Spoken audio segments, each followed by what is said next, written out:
grab it, let them see ya, throw it at them.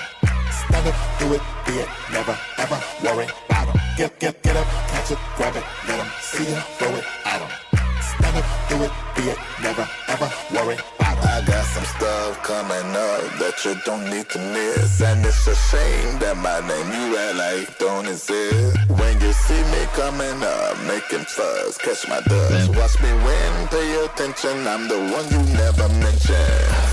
While they hating, speculating about that paper, I feature. Burn them eyes, make that fire move on higher. I feature. Bring fame to the name, make them change it. I feature. While they hating, speculate, anticipate that. Get up, catch it, grab it, let them see ya, throw it at them.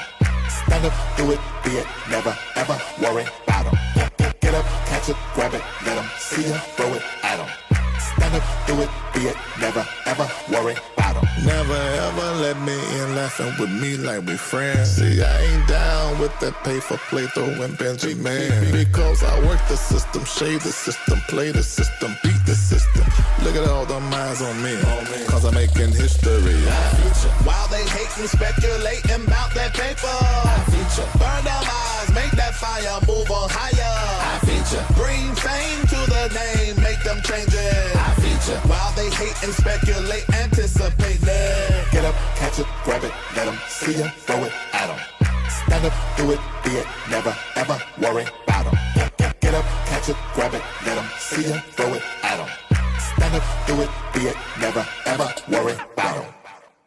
Don't you ever stop doing your thing, don't stop, don't quit. Gotta let me see you go left. Keep on striving, keep on dreaming your dream. Aim high worldwide, don't ever lose your focus. Don't Lose focus. Focus. Get up, catch it, grab it, let them see ya, throw it at them. Stand up, do it, be it, never, ever worry about them. I feature. While they hating, speculating about that paper, I feature. Burn them eyes, make that fire move on higher. I feature. Bring fame to the name, make them change it. I feature. While they hating, speculate, anticipate it. I feature. While they hating, speculating about that paper, I feature. Burn them eyes, make that fire move on higher. I feature. Bring fame to the name, make them change it. I feature. While they hating, speculate, anticipate it. Everybody dance around that you can't stop hard, put your feet on the floor. Ain't nobody fly like you, lift it up, turn around and let it all go. I don't wanna hear it cause you're running interference, step back on me, don't interrupt. Walking in my purpose cause I'm doing it on purpose and I focus, never ever giving up. Yeah. Okay. Big. This has been a B-Slade production. Yeah. I feature.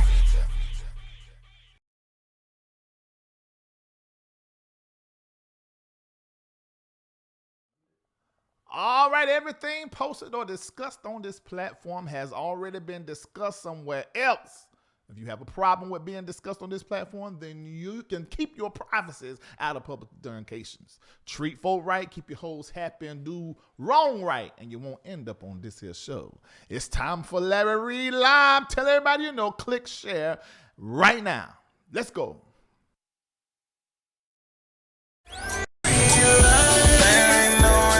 I wanna be.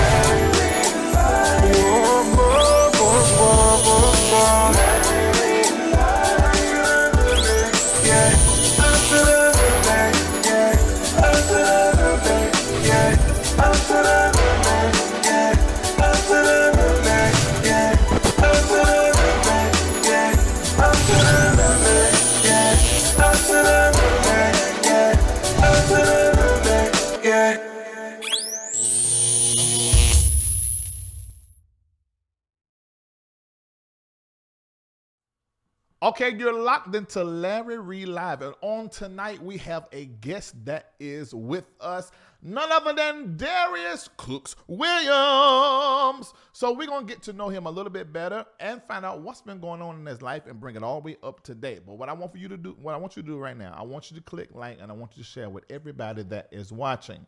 Of course, as you can tell, I've been hearing from a whole lot of you. I'm not getting notifications. I don't know what's going on. That's why you need to make sure you are signed up. Text Larry Reid Live right now, 33222. Text Larry Live to 33222 so that you will get a notification whenever I am on live. Because if you don't do that, Facebook, YouTube, and the rest of them are not going to let y'all know. Let me tell you why they're doing us like that. You probably experiencing the same thing. Because if you got a YouTube channel and a whole lot of followers and you got hundreds of thousands on your YouTube and the Facebook, they feel like we're taking Facebook advertising money because people are advertising with us. They want you to pay to boost the they want you and then they don't want people to come to us to advertise and talk about their product. So they're trying to keep us down. So this is what we need for you guys to do. We need you to do the work and get us in those algorithms with those likes and with those shares on tonight. Now, I can't wait to have this conversation. I know a whole lot of you know exactly who he is. And I know his food. I'm just going to keep it real. The way I know Darius is because I'm like, when I moved to Atlanta, August of 2015, let me turn this way because I got to make sure they can't keep me. I like to look at folk when I talk. When I moved here, August of 2015, I'm like, where are the good places to eat? The first place I went, the Big Daddy Dish.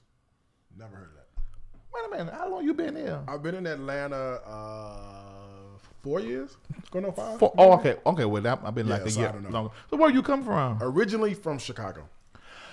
Okay, I didn't know that. Okay, well, let me ask you this. How old are you? 38. Okay, now hold on. 38 years old with umpteen businesses. Yeah. So who inspired you to be such a great entrepreneur? I don't think it's anybody that inspired me. I just don't like being broke. Oh, okay. And growing up, we were broke. We didn't have much. So, you get a gift, you get an idea, you get inspiration, and you just kind of go after it. So where you grew up at? Chicago. West side of Chicago. Shout out 60644. Now, the west side, I ain't heard good things about the west side. No. See, on the west side, we shoot to scare. On the south side, they shoot to kill. South, okay. Yeah. See, it's the south side you got to be careful. Okay, yeah. Yeah, the west side, you all good. You will live. No, ain't sweet South side. Holy Spirit. South side. South That's side. Bishop Larry Trout. Do you South know side. sweet Holy Spirit? Do you know? I'm I just want to know. familiar. Now I love Bishop Larry Trotter. My namesake Larry Darnell Trotter. It's like me, Larry Darnell Reid. But sweet. Yeah, I'm familiar. Holy Spirit. Sweet. Uh-huh. I just want to know you know about sweet. Yeah, I know. Holy Spirit. Why you keep saying it like that? I'm just saying. Why you keep saying it like that? I'm just saying. I just like the sweet part. Oh, okay. Yeah. I'm familiar. Okay. All right. So, you from Chicago. So who else in Chicago? Is it Ricky Dillard? Yes. Ricky Yes. He go to Sweet Holy Spirit? No, I think he's in D.C. now. He in DMV. DMV. Okay. Yeah, he's in DMV all right. now. He be down here in Atlanta a whole lot. God bless him. Okay, so this is what I really want to get to know you because I know your product, and this is something that I have realized. When there's somebody that got a whole lot of money who rich, and they was doing a talk, and they said whenever your product goes before your name, that's the sign of success. Sure. When people know your chicken. Wait a minute. Okay, we wait. Oh Lord, I get to tell you face to face. You can tell me. When I went to Greens and Gravy, now which of the restaurants the oldest? Greens and Gravy, I started first. Okay, in Atlanta. Man. Okay. And somebody told me about it, and first of all, when I first got there, it was bougie black folk, because they didn't want to seat me, talking about you got to have an appointment. I said, where y'all think y'all live? Oh, we stopped it. So you must have went when we had the reservation system. Yeah, I was like, y'all can't do me like that. And so I acted up a little piece. Okay. I'm telling you what I did. I used my YouTuberations power. Okay. I'm like, so y'all gonna do? I'm an influencer. You don't want me to get out there. But did we seat you? Immediately. Good. That was a nice young man. He was like, he talked to Candy. He said, no, let me make sure he finds somewhere to sit and find somewhere. And listen, I enjoyed myself. Food's good. Food is amazing. Darius, Sir. what in the world we can't do? We'll get to the rest of my. Okay. But I have got to do. Where Green Gravy gonna go? How am I gonna do that? I don't know. Well, there's a will, there's a way. I'm not too sure. I don't know. Okay, we got to talk about that. Okay, now get back. You're from the west side of Chicago where y'all shoot the scare. Yeah. You know about Sweet Holy Spirit. And I'm Ricky familiar Dale. with I Sweet just Holy want to Spirit. make sure we're clear on that. Okay, and so... wrong for those who do not know, you may come from Darius. This is Larry Live Entertainment News and Talk Show, and we talk about everything, but one of the areas that we are known for talking about is the church whenever their stuff come out. I don't put it out, but when it come out, I talk about it. Okay, now, when you were coming up, you said nobody inspired you, just didn't like being broke. Yeah. So is it safe to say that your inspiration was lack? Yeah, we grew up very poor. Okay. And I talk about that in my cookbook. What's very poor? Very poor. We were eating ramen noodles and thought it was gourmet. Wow. Yeah, we were eating smoky links from Aldi with the white cheese and the 35-cent bread. Whoa. And we thought that was like a delicacy. So that was Wow. broke. I mean, I didn't know I was broke until I started comparing what we were doing to other people. You know, we didn't have games. We played church. We played Office. Oh, so you grew up in the church? Yeah, I grew up in the church, born and raised. Okay, what church? Mars, I'm scared to say it now. Look, I'm scared to say it. I don't know. What church? Mars Hill. Morris Baptist Hill Church. Baptist. Mars Mars, Hill. M-A-R-S. Yeah, that's the first place where Paul preached his sermon, Acts 17. Right, that's what I'm just thinking. Mars Hill. Interesting. Okay, so you grew up in Mars Hill Baptist Church. You did not know you were broke until you started. What was the first moment you realized my family does not have the money like these other people? I don't think I really realized it until I got older and started thinking about it. So maybe like when I was a teenager, that's when I realized like, oh, we kind of grew up poor, right? Because my grandmother did a lot to kind of shield us and love us. And, you know, we had a very, very small family. So I kind of went everywhere with my grandmother. There's one person in my family before me, immediate family, that owned a house. Bought a house. And my cousin just bought a house, a couple years ago. Before then, none of us owned property. I think my aunt was the only one that had a car. My mother never drove. My grandmother never had a car. So, you know, we were on the bus. We didn't know. You know what I mean? So you said you talked about this in your cookbook. What's the name of that book? So I've got a couple, but the first one is Stories from My Grandmother's Kitchen. So that's the one where I kind of talk about, you know, a lot of stuff, a lot of stories, growing up in the church, a lot of the old folks cooking for us. Kind of where I got a lot of the inspiration for cooking itself. Well, just and some of the recipes that are in there. Okay, so some of the recipes in your book come from your grandmother. Oh yeah, everything's inspired by. Like there's a connection or a tie to everything. So I mean, we would go to the meat market, Blue Ribbon Meat Market. We go and we would ask for food based on how much money we had. So it wasn't like give me 4 pounds of chicken. It was give me $4 worth of chicken breast, right, or $2 worth of spiced ham. Now, if you're eating spiced ham as a staple in your diet, you kind of that's a little on the poor side. So. Yeah, I mean, that's everything that I do in the book is sort of related and tied back to, you know, that period where I just kind of grew up with just watching her was a lesson. Seeing her move around the kitchen, seeing her create nothing, having nothing and then creating something out of it. Yeah. You know, just sort of watching that was pretty cool. Wow, that's amazing. Now, this is one of the things that I ask every black entrepreneur. What keeps you going? Not wanting to be broke. Wait a minute. I'm sorry. I mean, your whole thing is about you don't want to be broke. No. Wow. Okay. No. Okay. I mean, so what was the first thing you done to make money? Was it cooking? Yeah. So luckily, I've always had a progressive career. So I used to be an HR director for a really, really large commercial real estate company. Right. So I quit because I had this idea, and I was like, "Yo, if I do a dinner party, would you come?" I put it on Facebook. And people were like, yeah, of course. And I'm like, oh, okay, well, let's see what happens. So Did they already know you can cook? Yeah, because I've been doing this work since 2005. Okay. So for the last 15 years, I've been on YouTube. I've been, a creator. I've been blogging literally for 15 years. So I'm not new to this game. I've been doing it for a long time. So I had a bit of an audience, not as big as I have now, but enough, to sustain the entrepreneurial journeys. Yeah. So I put the dinner party online. I was like, yo, if I put tickets on sale, would you come? People said yes. I didn't believe them because I had never done it before. Yeah. So I put tickets on sale, and in 2 hours, I had sold out the first dinner party. in 2 hours. Power of social media. Yeah, and that was in 2015. Wow. That was 5 years ago. And then people had come back. So that was your start? Yeah, that was like the start. I mean, I was working on a cookbook on the side, Yeah, I know, but this was the start. 5 years ago. Yeah, 5 years ago. 5 years ago. I want that to sink in. And I want Shamako to get this because he can cook and bake and some everything, got all the businesses, but he likes to working for people. Yeah, But that anyway. was 5 years ago. So then people were like, some people were like, well, I didn't see it, or I was at work, or whatever. So they were like, can you have to add another date? And I'm like, add another date? How do I do that? So I added another date, and in 5 minutes, that second date has sold out. So we go from 2 hours to 5 minutes. Oh my God. The second date has sold out. Like, how many followers you had at the time? Gosh, I might have had 70,000 people on Instagram. Okay, that's good. Maybe 70,000. Oh, so you done it from Instagram? Well, I was on Instagram and Facebook. Okay. So Facebook, if you look at, I don't know, maybe 20, 25,000. It wasn't a lot. Right. It wasn't a lot. And this was back when, the algorithms were fair to us. You're right. They were organic. Yeah. Now it's like you got to hope and pray and do a dance around the front yard to see if your content will go. So then people were still upset because they had sold out the second one. So I added a third date. Right, still working a full-time job. I hadn't even done the first one yet. This was just an idea, and I had literally sold 3 dates out.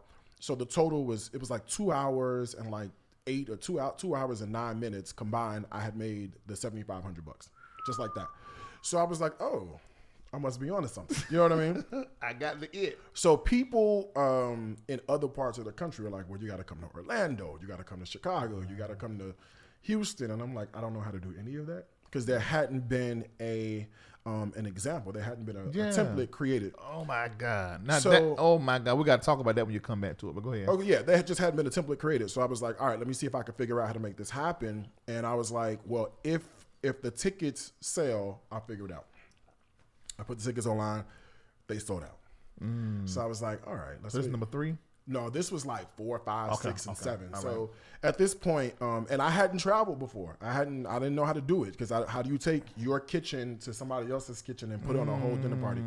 So anyway, you weren't scared? I mean, in any of out those. of my mind. But you were scared out of your mind. But during that time, how did that feel? Your content product selling out, people saying we want it. How did that feel? I wasn't focused on that. I think I was more so focused on, how do you do it, right? Because remember, this hadn't been done before. Imagine doing something that has never been done before in this context, and you're leading the pack on how to do it. So my mindset wasn't, oh, this feels amazing. I'll tell you the moment it felt amazing.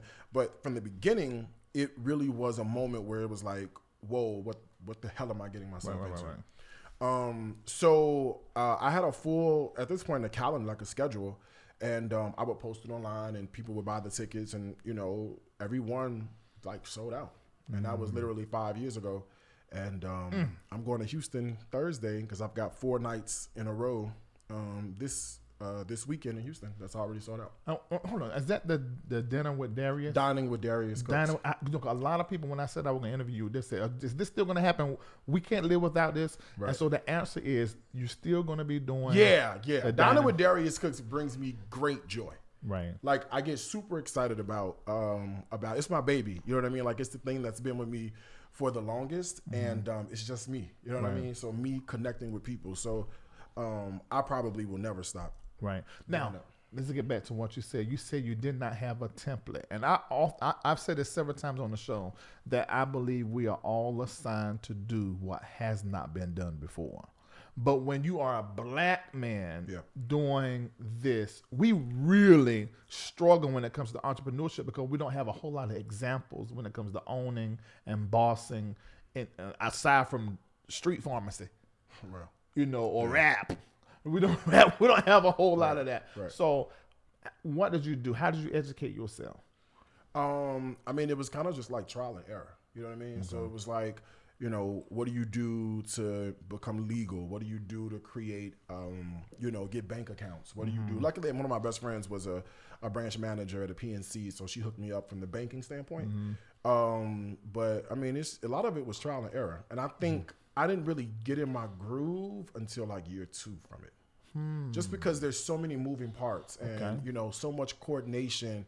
And even this year, I've added elements that would have made my life easier 5 years ago if I would have done it. So it's like an evolution. I mean, think about where you started and then where you are I'm now. just thinking like that. Yeah, so everything is an evolution. So you get to a point where you go, wow, okay, where I am today is I'm here because I've learned from what I've done before. Right. I think that's kind of what I've been doing. Now, you said that you were going to tell me when you first realized, I mean, when you were no longer numb doing the job, you now could feel. What was it? Well, I don't think I was numb. I think that was the moment that validated me as an entrepreneur. Okay. So I used to use Eventbrite to do like the dinner parties and the tickets. And when you do Eventbrite, they do, I don't know what they do anymore because I don't use them, but they used to do where you would do the event, they would pay you like days after, like 3 or 4 days. They would just hold a couple dollars for incidentals. Well, I was doing the dinner parties so frequently that they put me on what's called advance payouts. So they would give me everything, like all the ticket sales except for, let's say, 3%. And I would get a deposit on the 15th and the last day of each month. So the first deposit was like a catch-up deposit. And it was $60,000. Whoa. So that was just straight ticket sales. Yeah. And it was at that moment when I had made, I had made the money, but it was, imagine not having that kind of, seeing that kind of cash in your account, and then all of a sudden, it's 60,000. Right. I went to a Mars Hill Baptist praise. A Baptist praise? Yeah. That was the moment. That was the moment where I was like, whoa, what am I doing? Like this is big.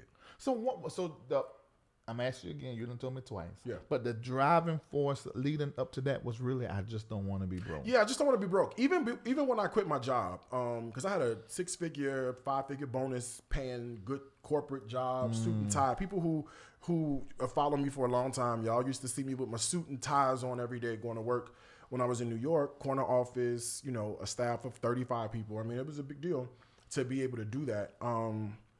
And I think even when I quit my job, it was how much money do I want versus how much money do I need? And as long as I was at a point where my needs were met and I wasn't broke and couldn't meet my needs, I'm like, all right, we cool. I'm still like that today. I mean, truth be told, once my needs are met, I can have $1,000 in my account. After it's all said and done, I'm comfortable. Oh, okay. I'm for real. Okay. But when I say comfortable, let me explain. I feel I'm okay. I mean, because I'm a business owner, so if I pay staff, paid everything out, I get it. And I just have $1,000, I say, okay, I just got to hustle this next month. I feel okay. Okay.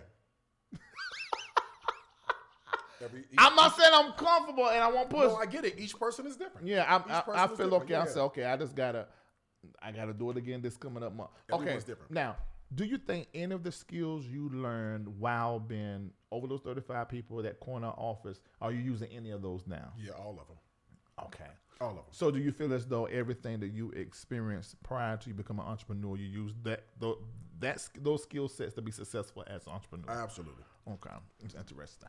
Okay, so now your mom, your dad, are they in your life or no? So my it's a sad story. So my father passed when I was 19. I didn't really know him. I probably saw him 4 times in my life, maybe. So it's pretty sad. My mother is alive, but we don't have a relationship. why is that? So there was a wedge driven in between us. I felt like she chose a man over me. So I was probably 13 years old, 12 or 13. She met a guy.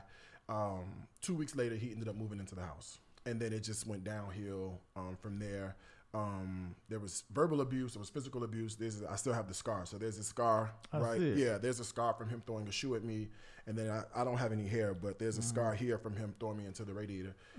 So, I tried to have a relationship with her, I think, up until, because I felt like it was like, you're supposed to have a relationship with your mother. That's what you're supposed to do. Yeah. So I felt like, I was going to try. So I would try and try and try, and it just didn't work. And I think when I turned about 24, 25, I was like, I got to live my life for me. So when you say you try, how did you try? What was the try? Just, I would try to forge relationships. I remember one time I went to her house just to kind of hang out with her. And I remember she wanted some rib tips, you know, and it was always something. It's always like, you know, what can you do for me? What can you bring me? What can you do for me? It was never just come and just be. And I'm a Capricorn, so I don't take too kindly to manipulation. I don't take too kindly for people trying to kind of get over on me a little bit. And I felt like that's what a lot of it was. And I mean, I know my mother has a set of issues that, well, I feel like she has a set of issues because I'm a spitting image of my father. So, and from what I understand, I was supposed to be a one-night stand, and you know, I'm a result of a one-night stand, and I was supposed to be aborted, and you know, and I shouldn't even know this, right? But I do. How did you find it out? My mother told me in a rage one day. She kind of, she admitted it to me. Do you think she was telling the truth, or she was just upset? I think she was telling the truth. I mean, what am I supposed to believe as a kid? This is not you telling me this as an adult. This is me as a kid. Yeah. Okay. So, yeah, I just don't take kindly to the manipulation. So I feel like I tried a number of different times to sort of have that relationship, and it just never clicked. It never felt natural. It never clicked. I don't remember my mother ever saying, you know, I love you, ever. Well, you know, that was a situation that I was in. I never heard I'm proud of you. I can't remember. I'm sure they did, but I don't remember because of the way relationship was. And I made a decision to rekindle the relationship with my parents because, believe it or not, mine was just because I chose not to be in the church that they raised us in and went a different way. So when that happened, I was the only one out of hundreds of family members who never stayed in that church. So the decision that I made to do, I just said, okay, this is who you guys are. I love you unconditionally, and I'm gonna love you right where you are. Yeah. And that made some healing and some stuff to happen in my life. Okay, so this is amazing. Do you hear how this man has done what he has done with all sorts and types of issues and trauma and going through things and still being successful? Now, did you go to school to do what you're doing? No. I'm all self-taught. So I went to the school of my grandmother's kitchen. I went to the school of, you know, Food Network. I can probably spit to you every fact if you did a trivia game of Food Network. Like, I was that kid. Like, I watched every single show from at 5:30 when Sarah Moulton used to come on with Sarah's Live, when, you know, Emerald used to come on at 7 o'clock and be live. Like, I used to watch every single show that was on Food Network, and I was just glued to it. Like, white, black, Mexican, Italian, like, it doesn't matter. Like, I literally was like glued to the TV. That and PBS, because when I was growing up, we didn't have cable. Okay. But we had WTTW, Channel 11. So at 12:30, I would watch people like Jeff Smith from the Frugal Gourmet. I would watch Martin Yan from Yan Can Cook, Lydia Bastianich, who's she's still cooking today, Justin Wilson. Like, these are all people, Graham Kerr, Ming Tsai. These are all people who were like the forerunners of food TV. So before Food Network became Food Network, these were the people who were at the forefront. So I just watched them for years. So sitting in front of TV, there's something in you know. I don't know if I could put my finger on it. I just was glued to it. Do you know what I mean? Do you know, like, I think when you have kids, so when you see them into something, you don't know what it's going to manifest itself into. Right. But there was a connection. I just couldn't see it just yet. Now, looking hindsight, I'm like, oh yeah, of course, I see the connection from what I used to do to what I'm doing now, or what I used to see to what I'm doing now. But back then, I had no idea. I just know I liked watching that TV. And then, like, you know, you would do things at home. Like when I would cook and I had my own apartment, I would move around the kitchen like I'm in front of a camera. You know what I mean? I would talk. You know, you do that kind of stuff. You know, you talk like there's a camera or audience in front of you and it's just you.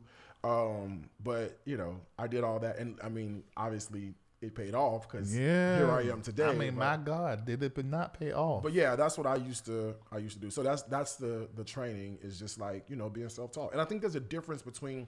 That's why I don't call myself a chef. I call myself a home cook. Because you chef in my phone. Well, that's fine. I'll be a chef. You know, I play on TV. You know, but in real life, I'm just a home cook because I like to connect the stories, the feelings, the emotions of you know, our struggle, our history, who we are as a people, where we come from, and connect that to what makes sense on the plate. What? You just said something very powerful. Yeah. You're an artist, food artist. Yeah. Okay, so look, check this out. I want to get more into his personal businesses because this is how I am. When I come back from this break, I'm going to ask about his love life. Who he with right now. Is he going to be married? Do he got any children around here? I want to know. All right, so we'll be right back.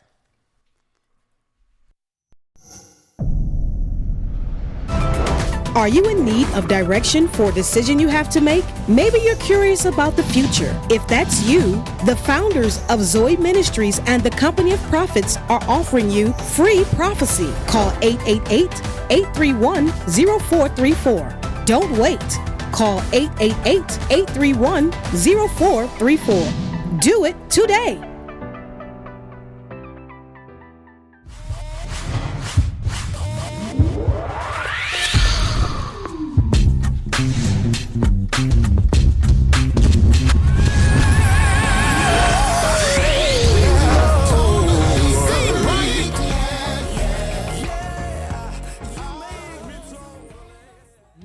Times best-selling author Archbishop E. Bernard Jordan has penned a tell-all, thought-provoking book entitled America's Original Sin. This book also gives an in-depth explanation surrounding the Word Network's owner, Kevin Adele, doodling blackface. Get this free download now by visiting www.zoeministries.com. America's Original Sin by Archbishop E. Bernard Jordan. Download your free copy today. And we are back, Larry Reid Live, your most favorite entertainment, digital news, and talk show. And tonight we have Darius Cooks Williams. He is here, and we get to ask him about his life. If you missed the first part, make sure you go back and you watch on YouTube. I think you can rewind while we are live because he has shared some things that I think is very powerful and insightful.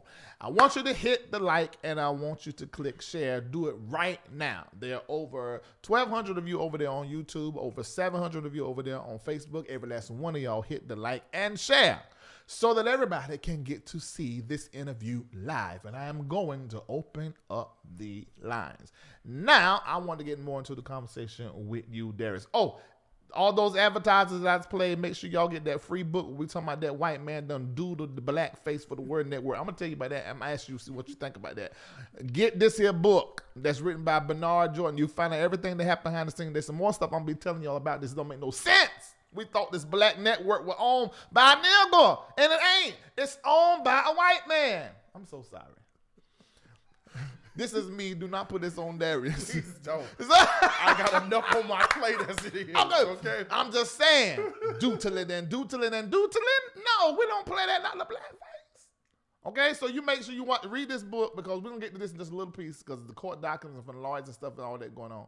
And Todd Delaney has a new project out. He's going to be here in the studio talking about that project. What's this song I like? Oh, it's on the right on the tablet of your heart. Proverbs 3, that's the name of it. So he's gonna be in the studio. I'm gonna put the link in the chat so you can go ahead and get that as well. All right, so back to Darius. Now I wanna really get this book, this first book. Okay. The first book you can get it. Go to shopdariuscooks.com. Shopdariuscooks.com. Okay. That's my online stuff. Now, how many books have you written? 4 total. Okay, tell us the name of them. So, Stories from Our Grandmother's Kitchen is the first one. Vegan But With Soul is the second one. Oh! Yes.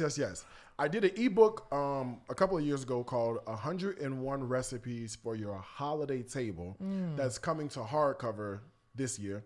But the ebook is available. And then I just finished up a book called Everyday Keto, which it's 170-ish recipes, but it drops. So the ebook is already out, and the physical book around like March 1st, it'll be out. So whether you into baking or cooking food, do you think that it's good for you to learn how to do the vegan and the keto type going on? Is that community growing bigger? Oh, the community's out there. There's just not a lot of options. So the reason I wrote the vegan book was because there were not a lot of things that spoke toward vegan but with soul. You see? Okay. So it was vegan, but it was like chickpeas and kale and tahini, things that we don't really eat. But when you look at the totality of who we are as a people, and you're able to make that from a plant-based perspective, then it makes sense. Come on now. I got a doctor that comes on the show sometimes. His name Dr. Shamar Womack.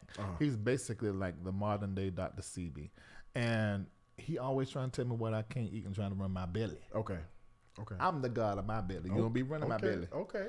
But anyway, before we getting healed or everything, he can feed you food that come from the earth, and before he get healed, diabetes, AIDS, HIV. Oh yeah. It's amazing to me. Yeah. It's really amazing. Yeah. Okay, so have you been to the restaurant here in Atlanta, the Vegan Soul Food Place? No. I went. What'd you think? Well, I'm gonna say this. You know, I like to be nice. It did not taste like it looked, or did it taste like it looked? Because some of that looked like. You ever seen? Yes, I've seen the it. Gerber. Do you feed little babies? The girl, the green peas you just put out on. They sat that on my plate. I said, "Now what in the world is this here?" What was it supposed to be? I said it didn't have no texture. Just glump. How did it taste on my plate? Did you at least taste it? I went one time. You ain't been back since. And I only went there because I was doing some negotiating with a white person, and they wanted to go there and eat that mess. I'm talking about, well, this is soul food. Thought because I'm a black person that I'm just gonna eat anything got soul food rolling on it. I look at this mess like, what is this bullshit? What in the world? So what in the whole hell in heaven y'all doing here? Get me up out of here. Sign on this dotted line so I can go to KFC. Oh God. Okay. Now, what are we going to do now? I'm gonna get to your post. Put the post up. I want to get to this post because this is where I'm gonna tell you I'm mad at you. I sit right here. I don't even want to look at you. I'm mad, pissed all the way off. Okay. This here that you done posted. This is what you said. You said what I said. Fam wanted to take a quick moment to let you know that last night was our last night of business for all 3 restaurants. I know this is sudden and a shock, so I apologize. Like that's supposed to fit something, but we're talking about that. Wanted to say thank you for everyone that supported the fried chicken. How can you apologize and fried chicken the same post? Fried chicken, crab legs, fried lobster, and most importantly, my crazy vision. Yep. I love you all for real. I'm gonna let you talk, but I told you I don't even want to look at you. Let me tell you when I went. I think because this chicken has something golden on it made it glisten. Was it honey? It's lemon pepper honey that's on top of the chicken. Yeah, that's what it was. And I think the tutorial video on Facebook is sitting at about 20 million views right now. Listen to me. This mic ain't picking me up, is it? Look at me.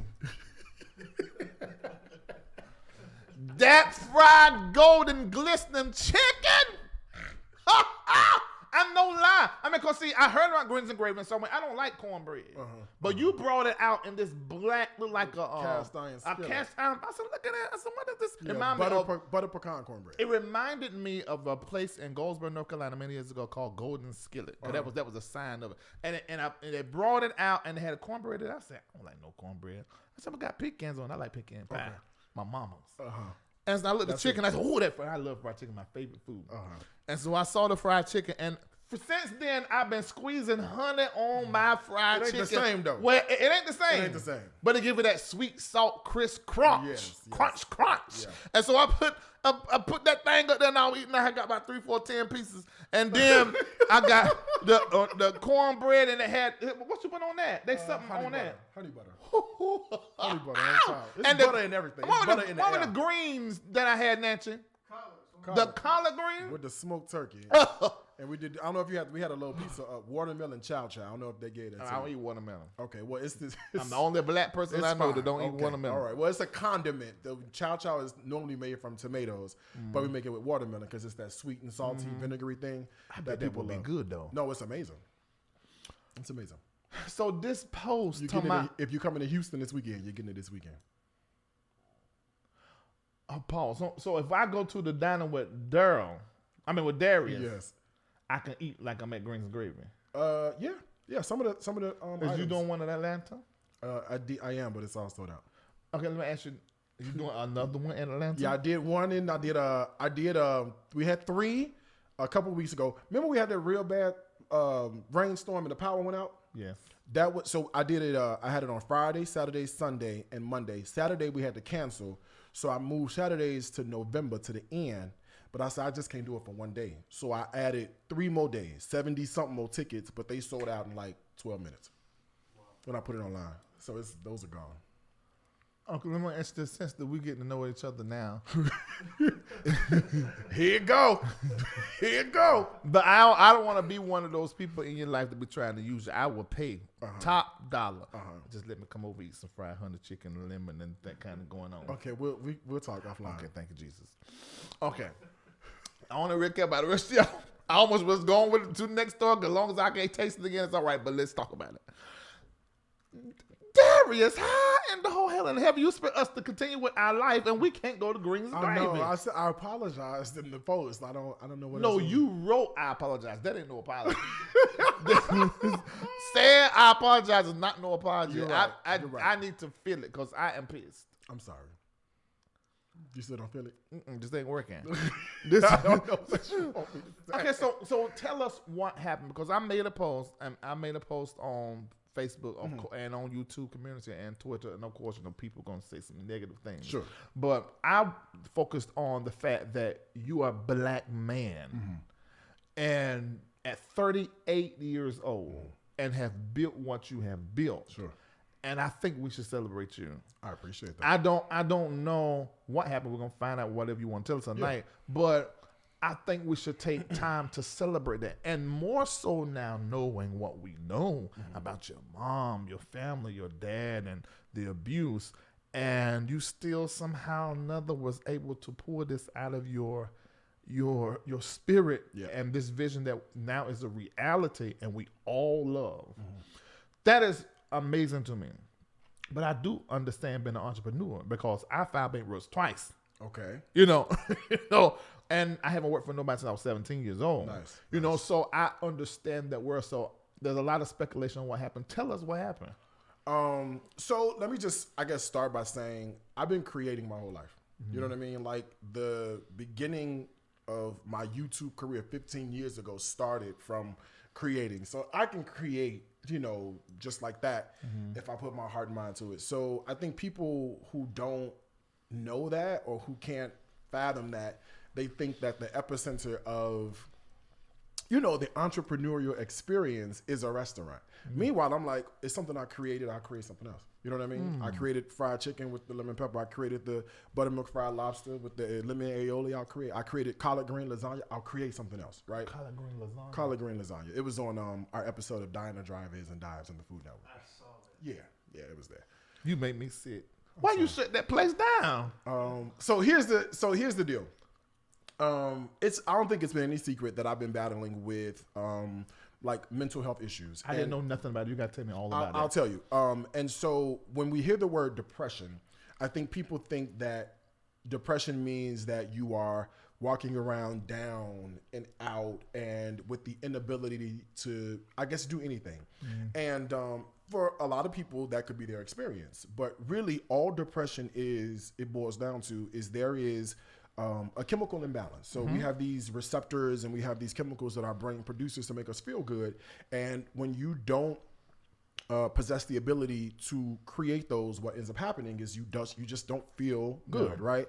And the interesting part about my journey is that the more successful I am, the more prone I am to have an episode with depression, right? Which is insane.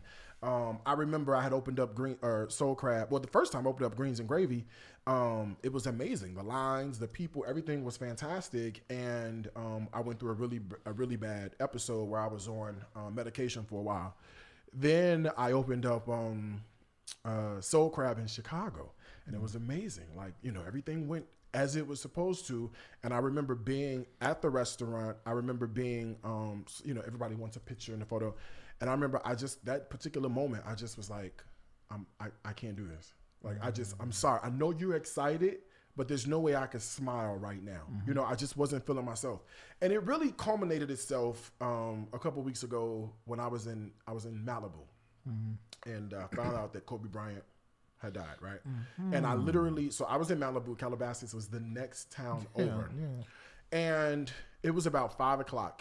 and dinner started at 7. People were showing up at 6:30, and I was there, and I literally just was like about to just shed tears, just cry. But no, I don't even know why. I didn't process my feelings, but I had to snap out of it because dinner was about to start. And it was at that moment, and I called my friends, people who were close to me. At that moment, I had to go see my psychiatrist.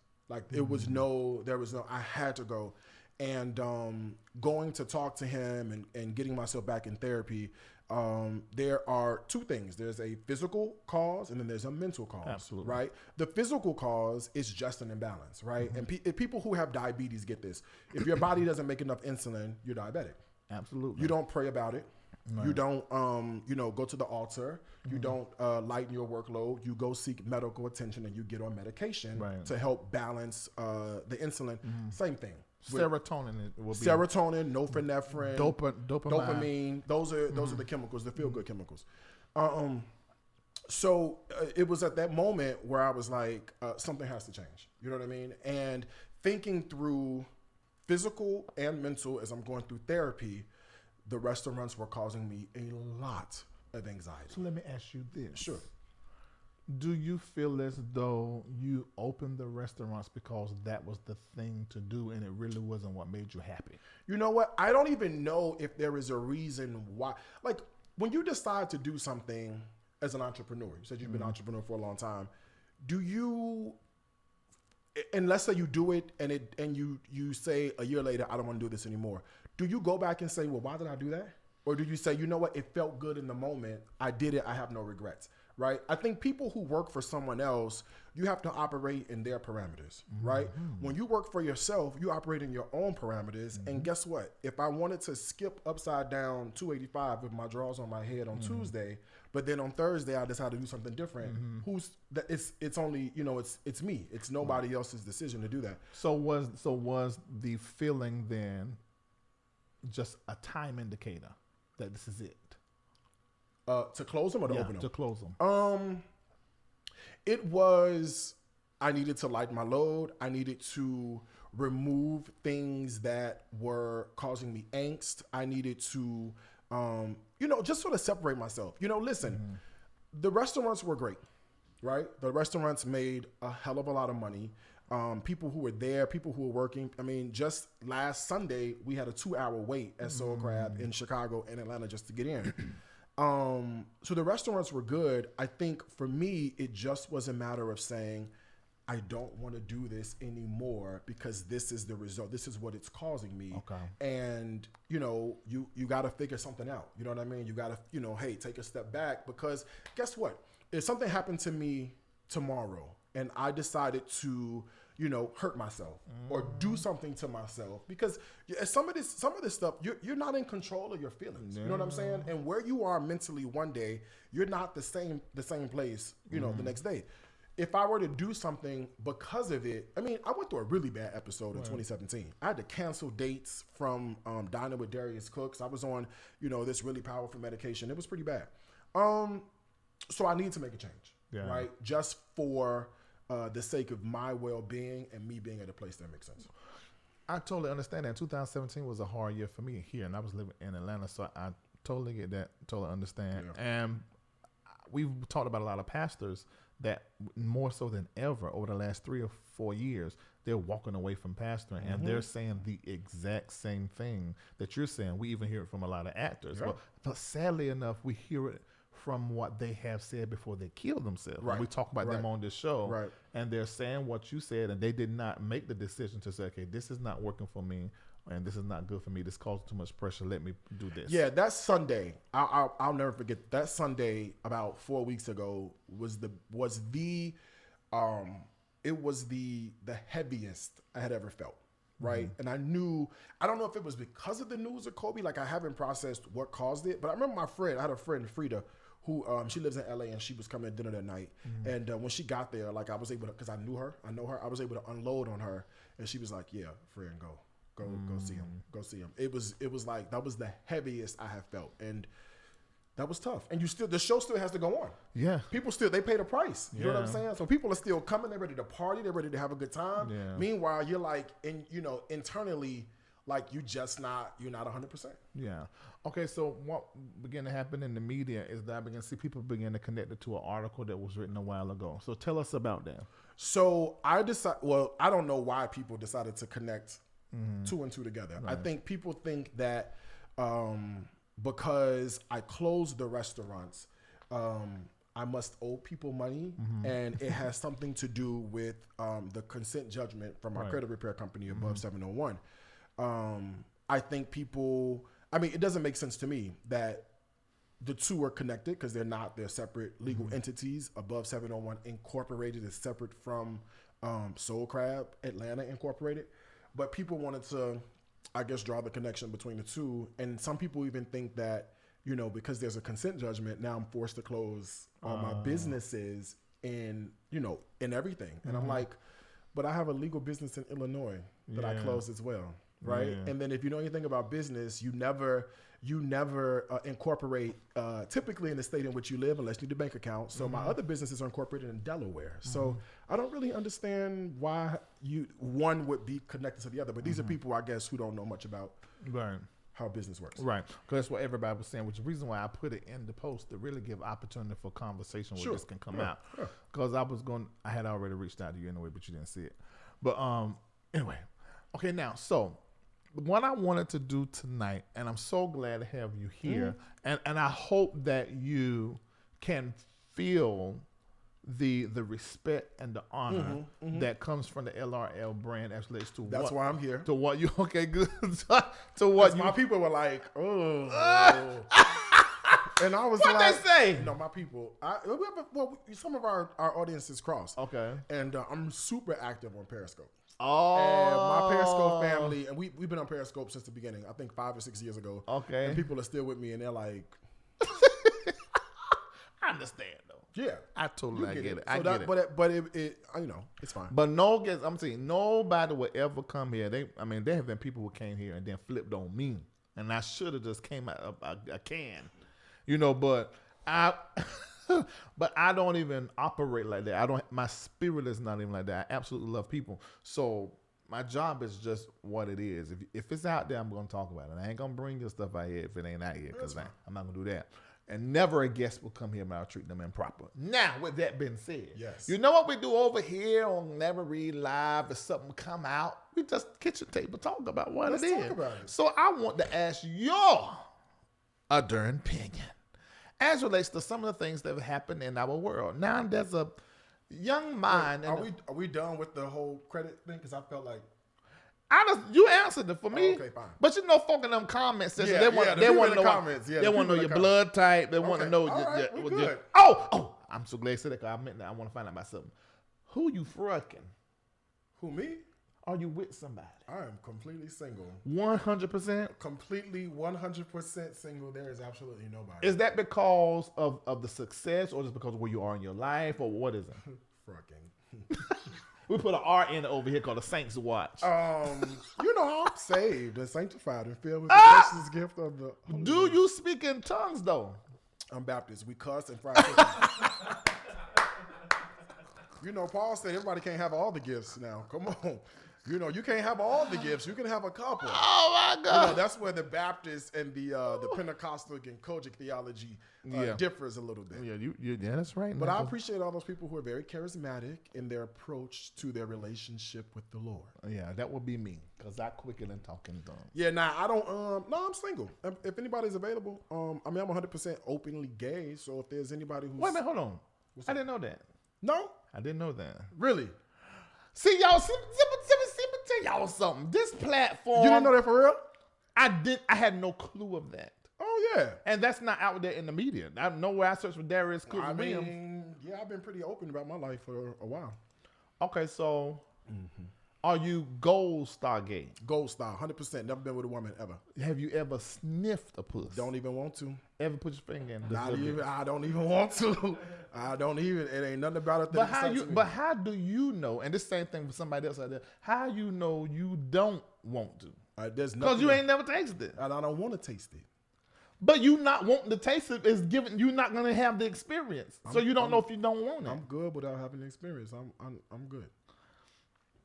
Okay, but I just don't know how to think about that because I hear folk always talking about, oh, I would never do this. But how you don't even know? I know in my heart. You just know. But you don't even know if you okay or not. You could be bi. I do. I buy 2 for $4 down at the Publix. Okay, that's what I buy. Okay. I just don't. That's just good. me. I just don't know how you could be gay and you ain't even never tried the other thing. Nah, I'm just not attracted to the female anatomy. There's nothing about a breast that excites me. There's nothing about a thigh on a woman that excites. No, I mean we could be friends. We could be space partners, 4 and Impossible all day. I play beer with 5 low, 6 no. We could do that. We could choose paint colors for the boudoir. We could do that. You know what I'm saying? You're 100% truthful. You've been honest. Yeah, I'm being. Why would I? Why lie now? Folk tell Why lie now? Yeah, I'm 100% gold star. That is interesting to me. Yeah, I know. I gotta start limping, making my wrist a little more limp or something, because a lot of women be in my inboxes. Like people don't. But I'm gonna tell you this though. I'm gonna tell you something about I find out about women. Women don't care. They like for you to be honest. Now there's some women, the old school women, the older ones, they care. You know, So, they so you telling me But all these- the new school women? These new school women. This is my opinion. Y'all gonna drag me in the comments, but these new school women, they just want to know what the truth is. I don't know. They just want to know what the truth my is. audience is majority women, so That's what I'm trying to tell you. There's something about you a man. It don't even matter that you're a gay man. You a man and yeah. a But woman. no woman's likes, gonna if a woman knows that a man is sleeping with another man, she ain't about to get moist for that. Okay. I hope one of my callers calling here because doing this job and taught me. There's a woman who I know don't love nothing but pain. And she told me, there's a pastor that got caught with him having sex with another man, and it was in my Patreon. And so she went over, she said, this video turned me on so much when he was digging in the center part of his bread basket. And the way that he was doing what? Bread basket is What in the world? Bread basket? White or wheat? Which kind of bread basket is this? Rye or sourdough? What is going on? It is the wonder bread that's on your back. That's a wonder in many people's soul. I'm It good. is That's why I'm gluten-free and no it's carbohydrates. It's the butt, and it's anybody but man or woman. But she said when that man was digging in that bread basket, it turned her on. So she went home and made love to her husband. You know what she said now? Now, see, folk ain't gonna be honest, but she was an honest girl. She was being honest. She was honest, and I'm trying to tell you what I know. I know some women. Listen, there is a dude that I know who you can't tell. I didn't know if I know he was gay, or bisexual, he probably would never done the massage for me. But and not that I'm feeling any kind of way, but I just, I don't want nobody, thinking anything. And so I sent his picture to another female that I know, and I was saying, well, he do great massage. I said, but he's bi. I said, I really think he's gay, but he tell me he's bi.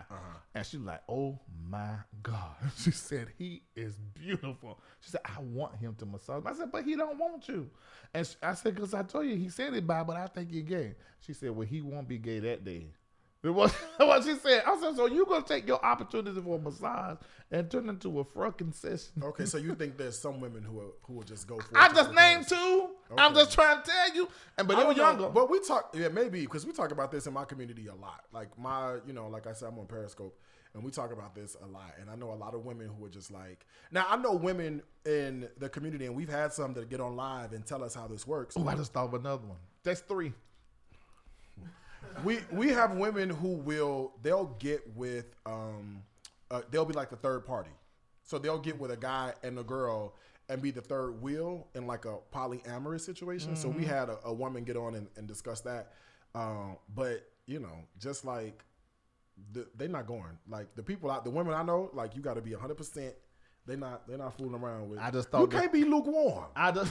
Spew out your mouth. Yeah, but this third one, I'm telling you, she was in love with the man that told her, "I don't want you." But he did say, "I will have sex with you." He said, "But I like men." And she said, and she was okay with that. She was okay with that as long as he was honest and told her, and he beats But them how back far out does right that- regularly. But how far does that go though? Like, unless it's just physical. It was just sex. And she was okay. She ain't catching feelings. She good. Well, I think she was. That's what I'm saying. See, women have that attachment where they're able to, they want to catch feelings. A guy can be, it can be physical. Oh, that's and I'm true. on my way. That's You know how what we I'm is. saying? We just yeah. dogs. Women, they get so much more. Now, some women do. There's some stone cold women out there that's like, listen. Yeah, there's a new breed. Yeah. We There's just a new out breed. here, to get ours, bust a couple nuts, and we on our way. But I can't like no woman like that. Oh, I don't like none no ways though. We can be friends. I know, but we can switch. Well, let's have a conversation. Just because I'm saying woman, it can still be. Would you be with a guy that That what? that just wants to bust a what you said? Bust a nut? Mm-hmm. Yeah, because it's just physical. There's you nasty. That's fine. That ain't right. That's fine. But your chicken good. Thank you. And his grace covers a multitude of sins, huh? But I wonder if that's easier for you, or because of where you are in your life. No. That's a man thing. Oh, okay. That's a man thing. Okay, I got it. Yeah, I got that's it. a man thing. I got men it. could just do it just because. That's a man thing. I got it. Women, but I'm not like that. Even when I'm not like that. Period. I mean. Okay, most men are like But let me that. explain. I was like that. Okay, there you go. See what I'm saying? So you have the gene inside of you. You have the ability to But be let me like tell you that. what happened. The more I started working on my head, therapy, meditation, and stuff like it's like I think I'm more what they call sapiosexual. If I can connect with you mentally and see you as smart and successful and great conversation, I wish I had a sock so I can show you how it would be. That But okay. Here's a good example. Hold on. Here's a good example. I got this here. Hold on. If I can't talk to you and have conversation with you, and we talking, I'm gonna be like this.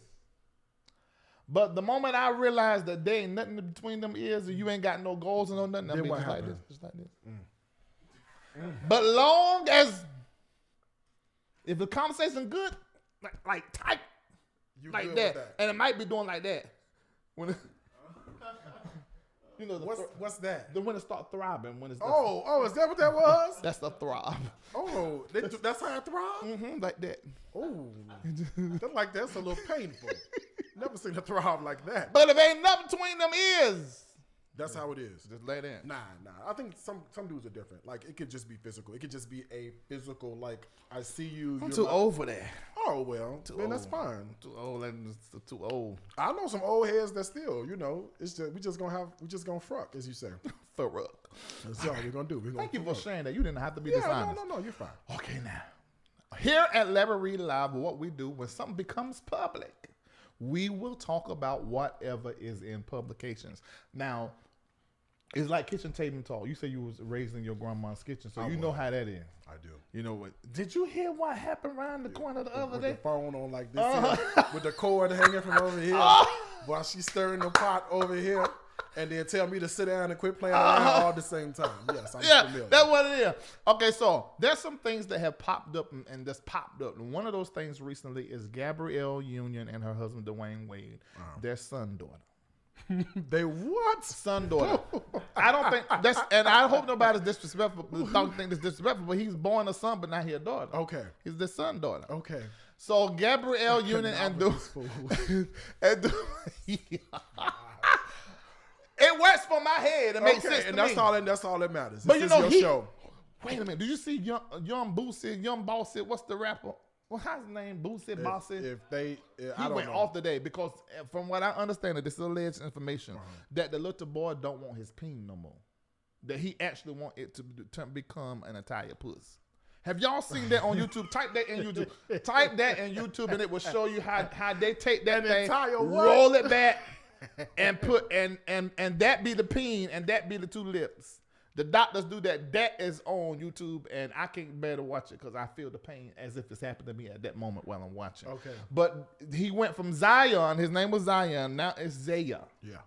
And he, 12 years old. Yeah. Now the boy is smart. Hold on. The young lady. Oh Lord, this is so damn confusing. The son-daughter. The son-daughter is smart, like as if he is 30. Yeah. And to hear him speak is like talking to an adult. What do you think? First of all, I think it's beautiful that his dad is supporting him in anything. It's amazing. But what do you think about him at 12 years old trying to become a trans woman? I mean, because when he's transgender, he transition into a woman. Yeah, so I'm actually okay with him expressing himself. I'm okay with him expressing himself to a certain degree. I don't know if I would be in support of the full-blown gender reassignment surgery, gender reassignment, until he's of legal age. You know, like 18-ish, then I can support it.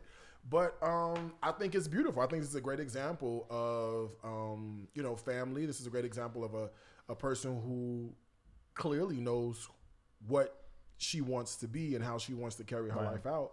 And I think supporting that is amazing. I think what's difficult is all of us out in the world who don't understand that, right? Okay. We don't understand the dynamic between, some of us ain't even had our own fathers. So it's very difficult to understand what we do in that situation and to be verbal about it. But this is what happens when you're in the public eye, right? Yep. So I would be okay with the name change. I'd be okay with supporting. It really wouldn't be that big of a deal to me, to be quite honest. Except I don't think we're going to the surgeon until... Okay.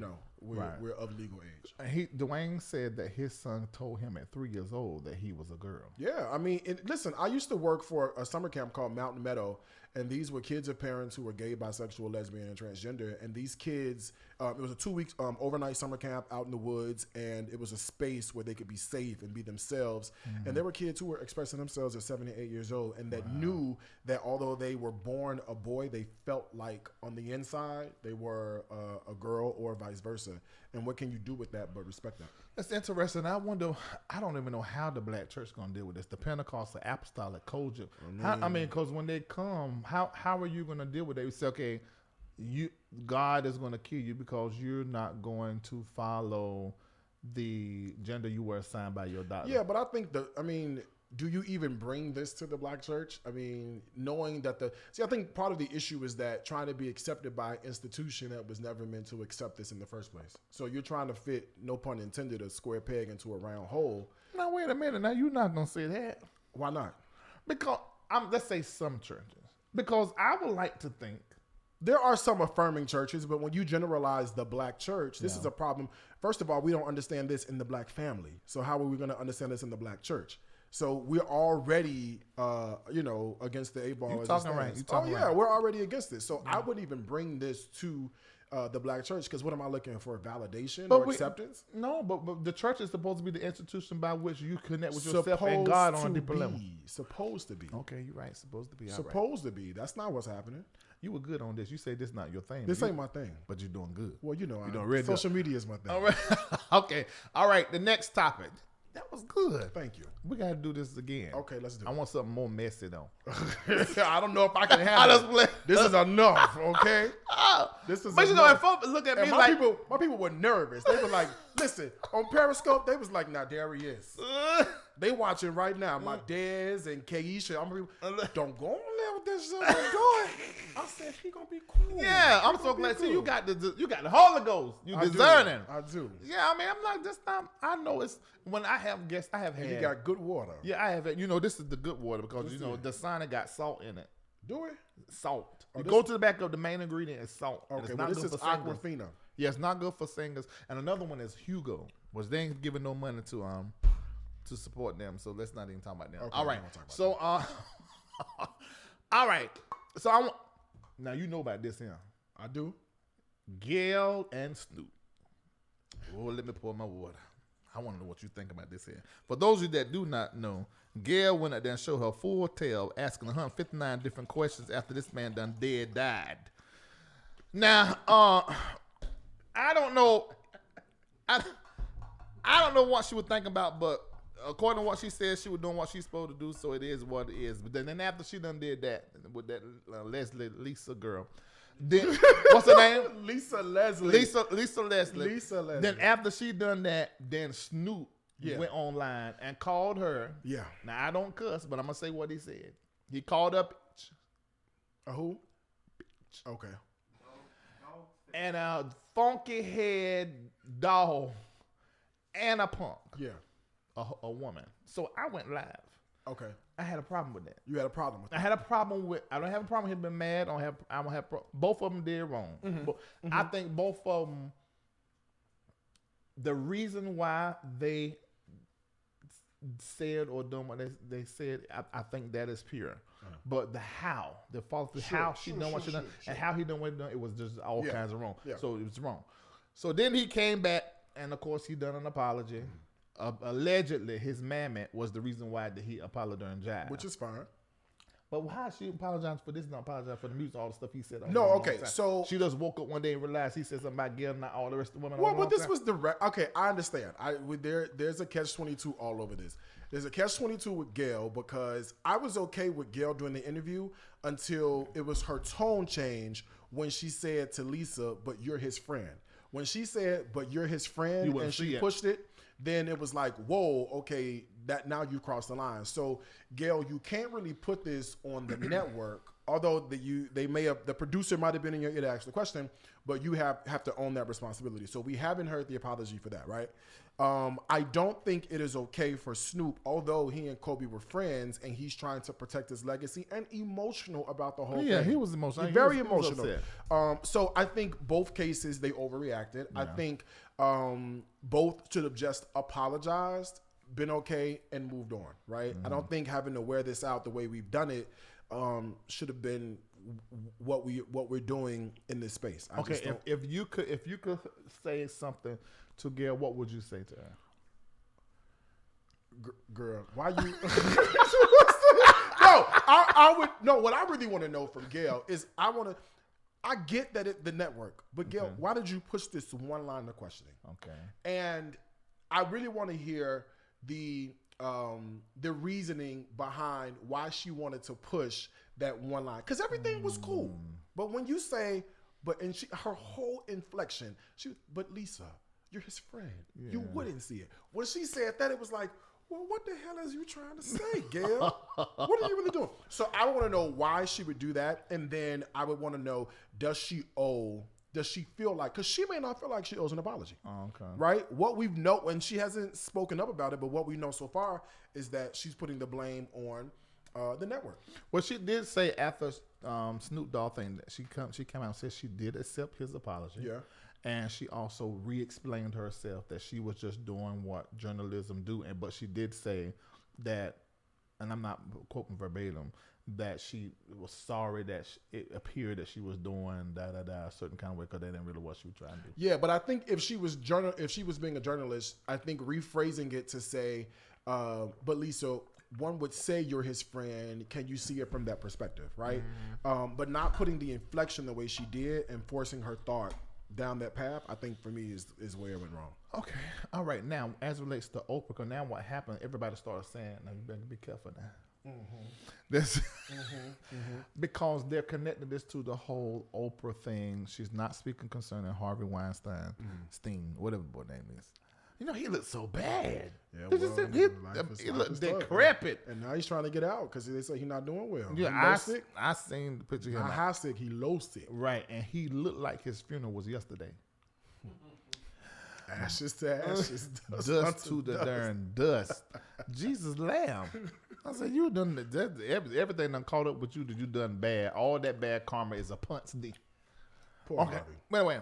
Now Oprah. Who we love, just FYI. Wait a minute. That's my spiritual man. I got to tell you, I don't know if Oprah could do that much wrong by me. I'm sorry. Now, anybody can do wrong by me, but I call out, she need to be called out. But I love Oprah. I want to smell her. I just want to hug her and smell her. Money. Oh, you met her before? No, I delivered cupcakes to Harpo one time. Really? Yeah. I delivered cupcakes. I had a cupcake shop in Chicago, and Harpo Studio ordered that was her to order that. Cupcakes. That was a. I know it. Ain't heard from her yet, but that's fine. Oprah like to eat. She love food. Bread. Yeah, that's right. And naan. She like the Indian naan bread. Oh, I know that. Yeah, on her Instagram, she's smacking. I can eat many naans. She like to eat. Yeah. Okay, now Do you think? Okay, because it's like that conspiracy in Black Hollywood concerning her and Tyler. Yeah. What's the other man? Lee. Lee Daniels. Lee Daniels. Okay. Lee Daniels. Now, Monique Lord. has came out and connected Oprah to this whole Gail Colby Weinstein thing, and she done. Now, Kendall, you know you all kinds of wrong for getting this picture of Monique. You ain't right. Shouldn't even have a gray hair on this one. That ain't right. That ain't that. Lord Jesus, she done lost so much weight. Her face is That's thick. not a good one to Oprah either, to be honest with you. He shaded behind that camera. Okay, all right. So tell me what you think about Monique's whatever this is concerning Oprah. I don't know. And Netflix. You know what? I'm so conflicted. Okay. Because part of me feels that what's wrong? You okay? He over there just giggling. Oh yeah. Part of me feels that Monique has something to prove. Okay. And as someone who has been misunderstood by the public, I feel like I get her wanting to lay it all out there so people, because the thing is, you're in the court of public opinion when the stuff goes down. You want to be in the court of public opinion when you want to vindicate yourself. You see what I'm saying? So I see that. So I'm conflicted because part of me understands, but then part of me is like, just create your own. You know what I mean? Like I don't feel like she's too talented of a person to keep trying to be accepted by other outlets, other mediums. If you build your own to a point where, you know, they'll come to you. Yeah. Showtime just did. Yeah, they'll come to you. I'm just not here for like, you know, Netflix didn't want to give me this or Comedy Central didn't want to. Just go do your own thing. Did you hear what Monique said Oprah did to her? The reason why she mad with her because she went to her mama. Because she went to her mama for an interview basically made Monique feel like that she won't gonna do the interview, but then she didn't do the interview with her family members, and her family members got. Oh yeah, when it was for the show. Yeah, years ago. Yeah, I would feel bad about that too. So you feel like Oprah was wrong? Well, I do feel like let's see. Do I feel like Oprah was wrong? There could have been a different approach. Okay. Or at least key Monique in. Yeah. Because it is they're grown, and it is their choice and their prerogative, Monique's family, to do the interview. I just think that, you know, morally, it would have been nice just to go, hey, Monique, notice we're doing this. Do what you want to do with it. Right. And then, you know, they said that at that party that she came into when she won was an Oscar? I think it was. Oscar. That Oprah was back there and they hugged like everything's all right, but Monique was like, I still wanted to talk or something of that nature. But yeah, Oprah ain't got time. And back then, wasn't Oprah trying to build her own network? Oprah was in the studio. Yes, she was. But if it happened the way Monique said, Oprah was all kind of wrong. I think what we do is we just keep Monique on the prayer list. Yeah. I think we keep Oprah lifted like we always been doing. And I think what ends up happening is at some point, you know, the Bible say what don't come out in the wash comes out in the rinse. And I do believe maybe they're going to Now you know good and well the Bible don't bit more say that. If you start in Genesis and end in Revelation, you will find it. Huh? It's in there, yes. The principle is in there. Yeah, but okay. I just think that maybe, you know, one day it might, you know, we'll get an interview. This would be great TV. Oprah, Lee, Spike, Tyler, on down to the studio and get I would pay any dollar. Get somebody good to moderate it. Yeah, I mean somebody who could really moderate, somebody juicy. Dr. Phil Iyanla. Ooh. Cause you know, I think she want to get Oprah anyway. Yeah. I think Iyanla would be a good one. Either Iyanla or if you really want to do, because Iyanla is, you know, Oprah still signing the check. So I think a Tamron Hall. Oh, she would be excellent. Tamron Hall would be a good She's an upcoming Oprah. And Tamron has been through the ringer. You know, she came out of Chicago. So I think Tamron Hall would be a good one. Now that would be superb. Now, if you really want to be juicy, you go and call Wendy Williams and get her in there too. Because and I think she would be the most honest because she's self-made and she don't need any of them. She got white folk money. Yeah. Her money come from the white people. Yeah, but I think Tamron is our best choice. Tamron's our best choice, but the follow-up special, you get Iyanla. Remember, she got Oprah live. Remember, because Oprah was saying this, that, and she said, "You're not listening to me. I was not present in that moment." And Oprah said, "I got it." She goes, "I got it. I got it." She said, "I thought you wanted the work and not me." Yeah. No, I agree. No, I think that was the a good follow-up episode. special that's when you call Iyanla down to the studio to do her good work. That Iyanla, let me tell you. And then if you really want to go spiritual, you call in TD Jakes in there too. Oprah Winfrey. I don't know, cause I don't know now. I don't know about that. Daddy Jakes. I love me some Daddy Jakes, but I don't know if he. I wouldn't. I think he is a good perspective. He does, but it feels like church. I want somebody with less Jesus. Oh, too much Jesus. I mean, Iyanla got Jesus too. Well, she got a different Jesus though. But she likes Jesus. She has though. an African ancestry Jesus. Yeah, but she's the original She Jesus. praying Jesus' name and have fun. She say Jesus stuff. She do, but she also put down some. But she's oregano. a minister. Yeah, but she put oregano down and turmeric in the situation. Yeah, she is. Yeah, she got all the oils. Oh my God. Yeah, she got just about church in DMV area. She did. She still got it? But that's what she told me last time I talked to her over there about 6 months ago. She called on the show 8 months. Oh, I remember that. Okay, all right. Last thing I want to ask you about. Now, we got to go over there to the church house. There's been some stuff going on with. Tell me what you know about Baby Jakes. Daddy Jakes is Bishop T.D. Jakes. Baby Jakes is a guy named John Gray. He's over there in Greenville, South Carolina. His wife's name is Avenger, but I call her the Avenger. And the reason why I call her the Avenger is because she always know what he need to do, but he don't listen to her. Okay. So she has an anointing by way of Marvel Studios. And I think that if he listened to her, that his life would be better, but he don't listen. Even when I interviewed them behind the scene, I couldn't air it. Why? I'm going to tell you that now. Because he was like, he don't want to do it. But she was like, let's do the interview. Yeah.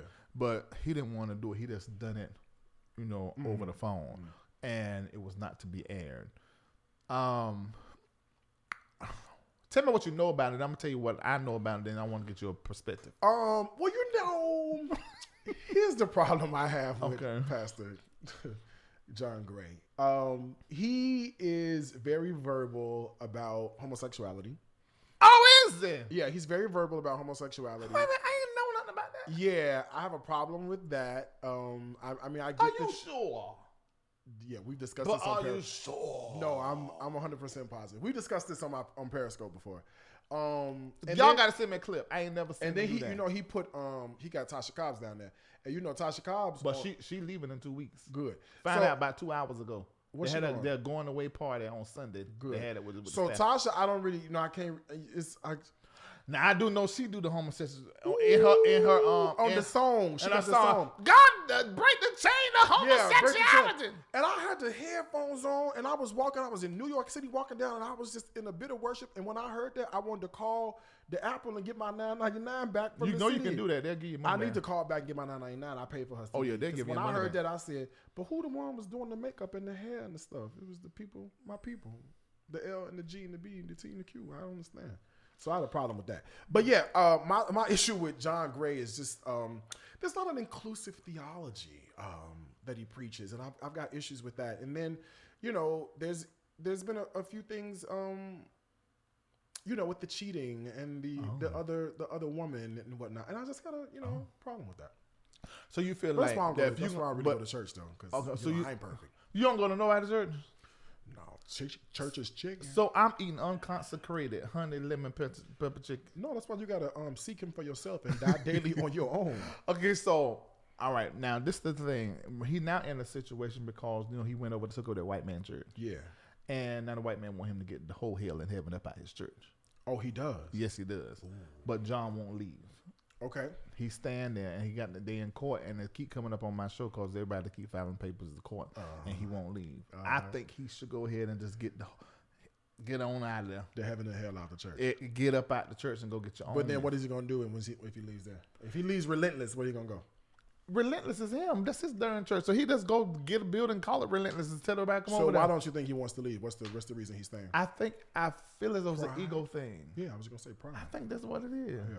That happens. Because he doesn't need to get out of there. That white man, man built that church for 20-something odd years and had you go over there, stuff ain't go right. Give man back this church and go somewhere. So he going to move Relentless to... Now, I heard. Atlanta. Yeah. That's where everybody else come, ain't there? My work, they about 8 million people. We're over 7 million people now. My work come here and get you some about 5,000. Everybody on 285. I couldn't get here. Yeah, get about 5,000 dummies. They come in and join your church. I mean, I don't mean to say dummies. I'm just saying. I like church, though. I'm going to start going back. What you mean? I love church. Yeah, I'm gonna start going. But you gotta go to the right one. I went to one. It's a popular one, and the man say, What's the name of? I can't. I don't know if I want to say it out loud. I'll tell you. You gonna tell me the name, but that's And the pastor say, you in the blue shirt. The Lord told me to pray for you, so he called me up in front of everybody, and then he DM'd me later on and said, he said, oh, I didn't know that was you, and if I had known that, I would have took you in the back and prayed for you in the back. And then him and his wife ended up at Greens and Gravy the following week, but he didn't know it was me. So I get a little leery about.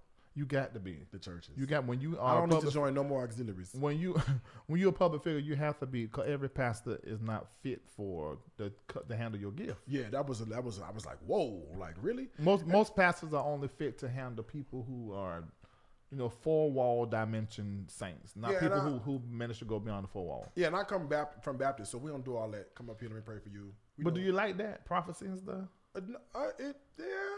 Sometimes, I think what's that? The little guy with the had the psychic. Brian Carr. Yeah, I don't know. It's got to match, and that to me. My Brian Carr, except for them few times, because I nicknamed the opposite prophet Brian Carr. Because what it be opposite whatever he said he was going to but he don't quit doing that. He used to predict games and presidents and all that. But the boy is anointed. I went to his service. And he's able to create an atmosphere for the prophetic. I mean, I grew up in a family of prophets, and he's an authentic prophet. Yeah, I don't know.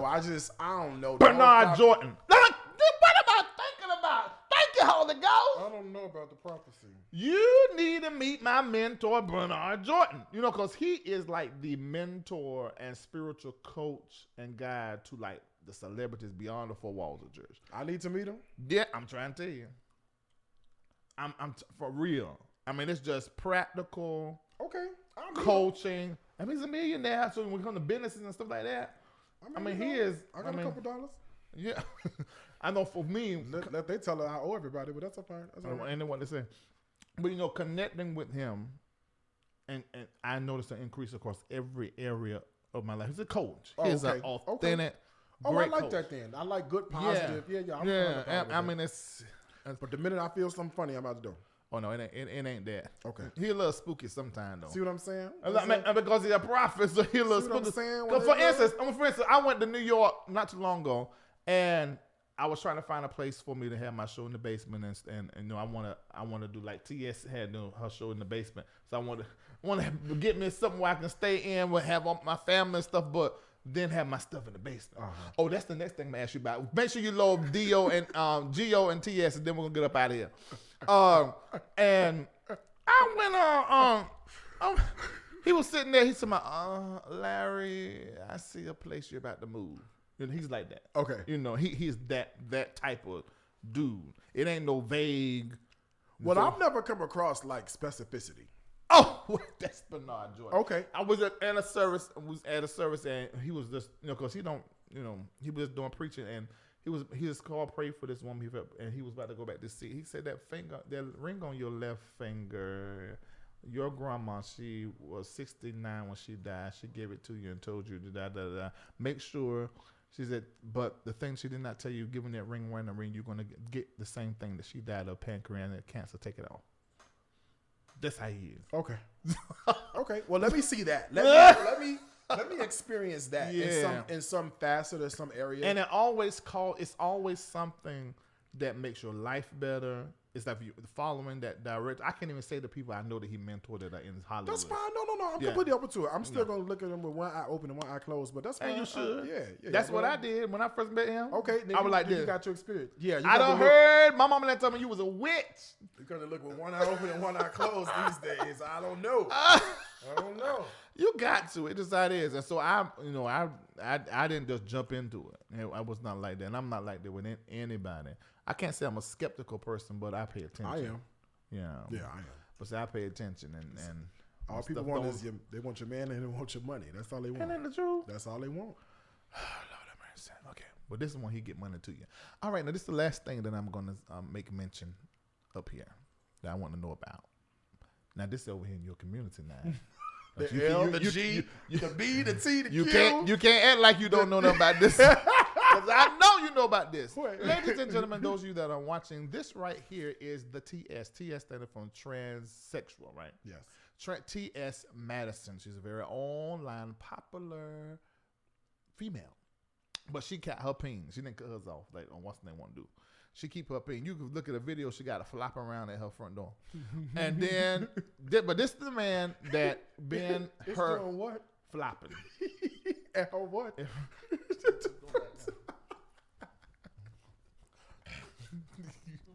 Just flopping. I seen. I was like, oh, Lord Jesus, this is interesting.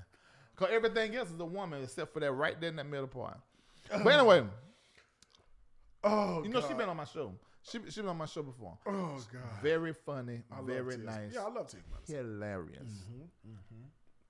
I can't say nothing bad about her. I mean, I guess I could. I mean, but let me see what can I say. She loud, Okay. but that's fun. Yeah. Yeah. She talk about sex a lot, She does.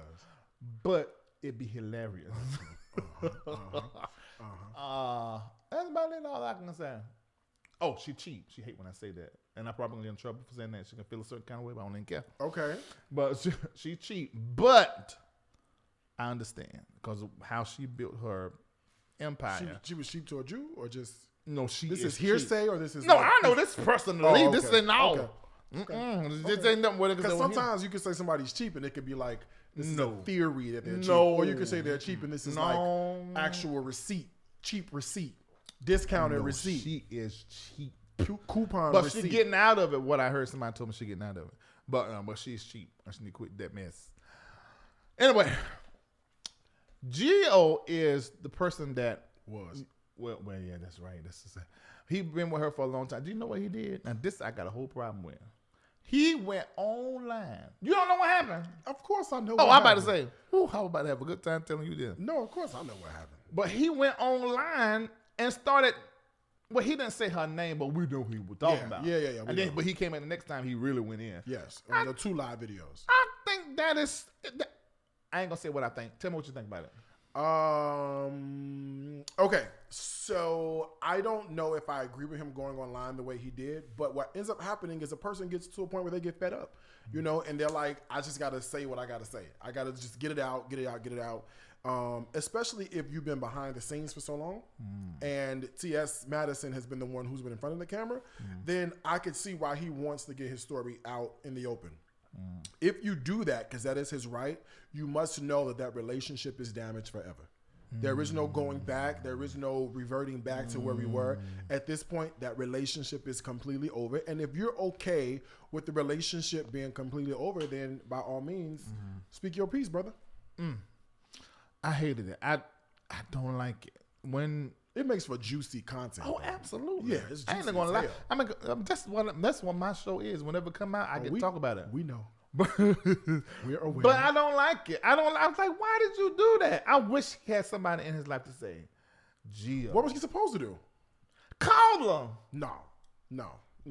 We don't know what went on behind. Well, we know from his perspective what was going on. Maybe he did already say something to her. And Could have been. I mean, if he packed up and moved back to Indianapolis and he showed the boxes. Wait a minute. That's where he from? Yeah, I don't know if that's where he's from, but that's where he at now. Wait. Yeah, he packed up. Stuff done unfolded since I last looked over there. I gotta go watch. He showed us the boxes and everything. He's checking in from the bowling alley in Indianapolis. Oh yeah, he got his coat on. He up there. God. Right. So if it's at that point where it's like, you have your Tina Turner moment where you just, I want my name and I'm leaving. You can have everything else. He packed up and moved. I mean, clearly he's okay with there being a break in the relationship. And it must be something that is so paramount that you go, I just can't take it anymore. Now, we haven't heard Maddie's side. We ain't gonna say nothing. Yeah, we probably won't hear her side at all. And that's her prerogative, whether or not she wants to speak on it. She won't gonna say nothing with the Kaya stuff. I mean, Kaya had to keep going before she said something. I know, that was so juicy. Yeah, I'm gonna tell you that was Listen, like that's 5 months still of juicy. just. That's still juicy It's to this still day. just. And I'm a food blogger. I'm not even into the mess, but you know, every once in a while I tune on in and see what's happening. No, it's still juicy. No, I think Gio's had enough. Again, we don't know what's going on, but we do know that I mean, the facts are the facts. You know, Gio has something to do with Madison's success, success, and the glow up, and where she is today. No doubt, we see him traveling with her from behind the scenes. So he's been a big part of her brand. And him leaving, I know there's some personal stuff where he's just hurt. I mean, I don't know if you ever had somebody close to you that helped you build, and now they're not a part of your life anymore. Well, they're not. I had somebody that was on my show. His name was Vincent. He went to work for her, but he's still in my life, but he's not in this part of my life. Yeah, I have people. I know somebody I used to be really good friends with, and she did me wrong, but now she's not a part. So that hurt. You know what I'm saying? Because there was a genuine love for the other person. I mean, let me tell you something. Life goes on. You get it together sooner or later. You know, you realize the sun is gonna shine. If you hold out, you go get a Hallmark card and keep moving. You see what I'm saying? But we don't know. You know, at this point, what the deal is. We just don't know. So it must be very paramount for him to pack up and leave and for him to go and say, I'm out of here. But I just don't understand. And it may not be one. It may be a culmination of a number of things that have been going on for a while. Maybe so. Yeah, that led him to a point where he's like, I do know she talk a certain kind of way to everybody around her. I do know that. How you know that? Okay, let me tell you. Because that's hearsay. How you know? No. You was there?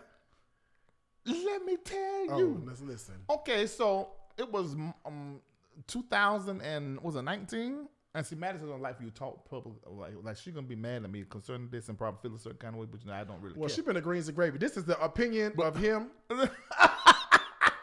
Okay, this is all on me. Now, Maddie knows that I have done things for her. She know that I love her. Okay. But I'm the kind, if I can't be friends with you and be honest, sure. We don't need to, what's the relationship? And for me, it just seemed like if I can't talk about her as content and be her friend. Got it. And if that's the case, well, then it just is what it is. Sure.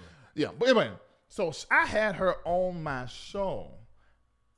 I still think she's a phenomenon. That's why I had her on my show. He over there breathing because he don't want me to talk about it. He said I make enemies all the time. This is not making an enemy. We need him to validate. I'm just talking about my experience. Where Maddie talks to people a certain kind of way. She do. Okay, that's what you can do. And I got her. Okay, come on. To her face, and Vincent did too. Okay. Said, now you can talk to the other punks like this, but you're not talking to me like this. What did she say that was so? She speaks, and what y'all don't. I mean, like a fuss. If you've been employed by her or you working for her, it always turns into working for her as opposed to because if you ask to use my skill and my wherewithal to help. That's a partnership. Yeah. Although you're paying me for a service. I ain't got the time to do this, and that's what I said to her. Yeah. So I ain't got to come over here. So tell me you just gonna leave Vincent here to work on you not come back? I said no. I've been hitting this house all these crazy folk for 2 weeks. I'm done. I love you though. Was this around the same time she was getting this? This was the Kaya thing. This is when the Kaya that interview with Monique. She had just came. So she was trying to get all the technical stuff set up, right? And she was trying to do it quick and cheap. And because you knew how to get it all, because this is nice, all this behind the scenes stuff. Yeah, you were trying to help her right. do all that. And she was saying she had all this money, so I said, I don't think we knew that. You need to drop about $5,000 to $6,000 to get this done. So she didn't want to do it. You were one of the people that helped. It was me, Kendall, and Vincent. We were the three people that Kaya was calling the three queens. That's what she said. Yeah, it was us. The Three Stooges. It was got us. It. Oh, that's hot tea. Yeah, it was us. Oh, okay. So y'all hear that? Right, and so what ended up happening was when all of that, they had craziness going on before us. Right, we walked into it. Yeah, and so in fact, it started getting on us because we started bickering with each other. So this is this energy at this house. Yeah. So I didn't want to be a part of it, coming there anymore. Right. I said Vincent knows how to do da da da da da da. I said, you need to pay him, because Vincent was my executive assistant. And then he started working me on the show. We started partnering because I quit pastoring after those years. And I started focusing on entertainment. So he began to work for her. Yeah. But she could not, she was used to dealing a certain kind of way with people around her. And that won't work. You can holler at Craig, you can holler at Chi-Chi, you can holler at Gio, but you ain't hollering at LarryReidLive. That's not working. I don't know why that is okay for others, but it just did not work for me. And so I didn't know how Vincent was going to stay, because Vincent is the same way I was. But from what I understood, they said on live one time he walked off the set He said, "You find another way to speak, and I come back and walk away." So do you see how that might have contributed to Gio's? That's probably one of the things, but it got to be more than that, because even with that, that's something you can have, because that's what I did with her. I'm like, look, you ain't doing that. That's what I said. It's got to be a combination. It can't just be like, or it could have been like, hey, I told you stop doing this, and you continue to do it. At this point, I'm over it. Because he posted on Instagram, "I quit." Like, he posted the words "I quit" on Instagram. Oh my God. Like, enough was enough for him. Well, no, I don't know. I mean, cause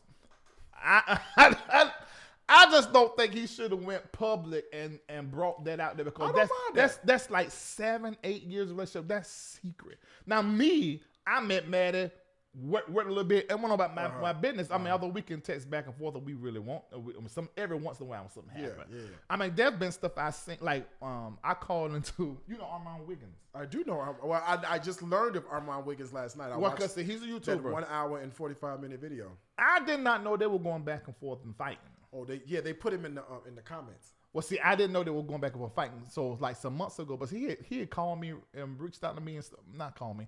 He had said some positive things about me on this show, and so my followers told me, said, this guy who's praising you. So when I went into this show, I remember his name. I didn't know he was talking about Madison. But he made mention. I'm like, oh yeah. He said, yo, you work with her. We remember that Kaya stuff. Come on, call in. So I called in. Yeah. And so he started asking me, just like I'm doing right now. Right. I was being very honest. I said, oh yeah. I said, but she cheap and da. I was going on. I said, that's about how big this chateau was. I said, but it wasn't all that, But I was being me. I was being who I am. But I didn't know that she would find that offensive or anything. So then after it was over, Conscious TV, who's another YouTuber, called me and said, Reid. Conscious? Or Obnoxious? No, Conscious TV. He is really good. Okay, he's Conscious really TV. I don't know. He ain't got a whole bunch of followers. He got like 20,000 people, but he is so good. He's a best kept secret. And he called me. He said, you don't know what you just done. I said, what? He said, now, when I signed off, he changed the title to his video, LarryReidLive Dishes On. Oh. So, and I was like, what? What happened? I said, let me call Madison. And so I said, Madison, I did not know that something was going on between you and this boy. I was just saying whatever. I thought it's the same stuff I said to you. She said, well, she didn't like the fact that I even would say that publicly. Oh, but you can't do nothing about that. That's me. I'm going to say whatever I got to say. So what I did, I went back live and I said, look, I ain't got nothing to do with this. I'm not going to be a part of tearing anybody down, because Madison was really upset. I said, I'm not going to be a part of tearing anybody down. I did not know that was going on. And that was that. But I still know to this day that she probably still don't like the fact that I will say the things that I've said sitting right here. Because some people just don't like for you to be honest. And I'm being honest, and what I'm saying is the truth. They don't like you to be honest, do they? It's the truth. Yeah. They think they want to believe a lie. Yeah. Now, she may have changed. Can't work no business with her since then. But she may have changed. But that day, it was the fussing and the hollering was a little too much for you. And she continued to do it. Even after I left. I can't do that. We're not worried. Now, I don't mind a little, we're sparring back and forth, like men. No, I mind that. I don't like that. Oh, I love that. No. I love it. But then when it's like condescending, I don't like that. Yeah, I need peace. I need zen. I need positive energy. I need meditation. I don't need any of that. I like that. I don't like that. I like, nigga, you ain't, just. No, I'm that. Baptist. We don't do all that. We don't like all that. We like it very peaceful. Okay. Like the river. All right. Well, I have 100% enjoyed. Oh, there's some calls? Okay, we're gonna take a couple of calls. You have 1 minute. Tell me your name and where you're calling from. If you have something you want to say to Darius. All right, let's go. It's hot in here. Call it in 5604. What's your name? Where you calling from?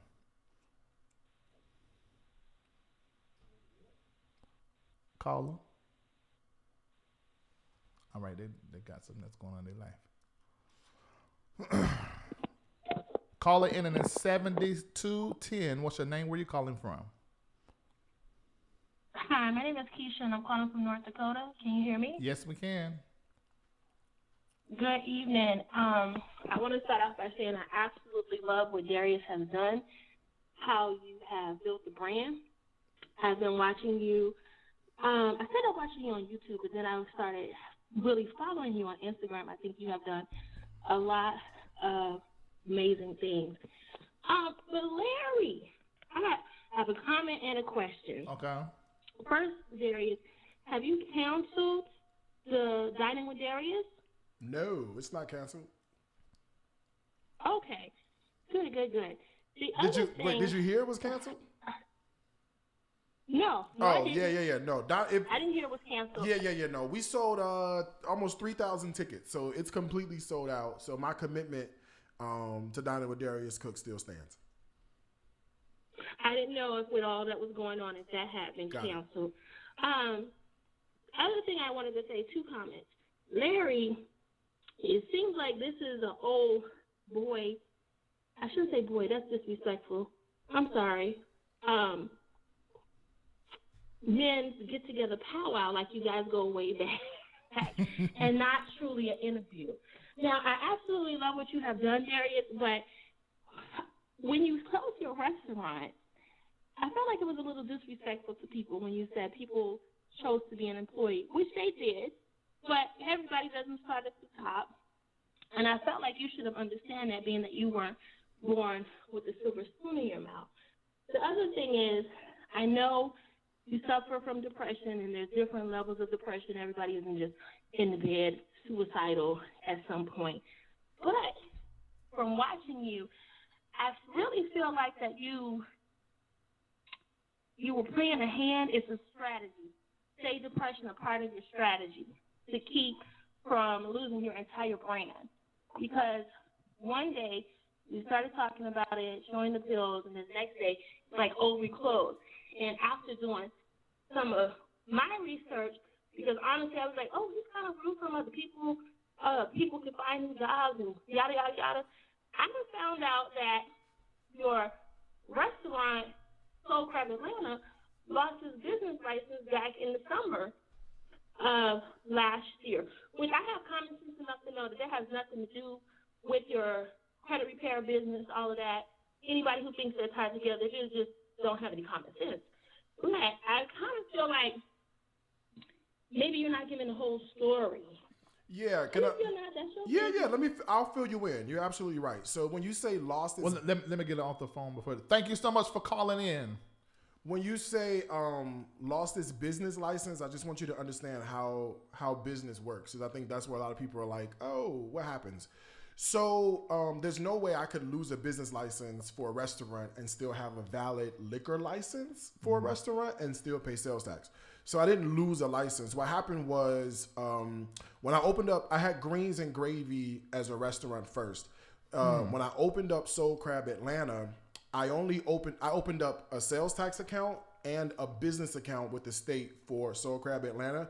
But I found it to be easier to pay my employees under the Greens and Gravy payroll since we were already in the state of Georgia. So what happened was the state closed out Soul Crab Atlanta for business purposes, kept Soul Crab Atlanta for sales tax purposes, and all my employees, even in Chicago, are paid under the Greens and Gravy brand. So if you go to an employee and you say, what does your direct deposit say? It does not say Soul Crab Atlanta. It does not say Soul Crab Chicago. Everybody's paycheck says Greens and Gravy. Great. So hopefully that explains why it closed up. Okay, before we take the next caller, somebody texted me and said that you were a youth pastor at one time. I was. Where? New City Church in Jersey City, New Jersey. Interesting. So you really a church boy. Used to be. Okay. Okay. All right. Let's take a few more calls. Caller in 1167. What's your name? Where you calling from?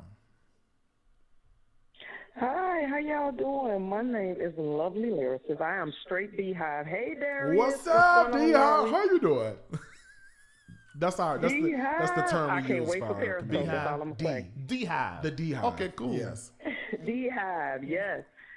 I'm sitting here listening to all of this. Of course, I already know the story because I've been following you forever and a day. We were on the cruise together, all of that. So I've met you. I ain't gonna say I know you, but I've met you and I've been around you long enough.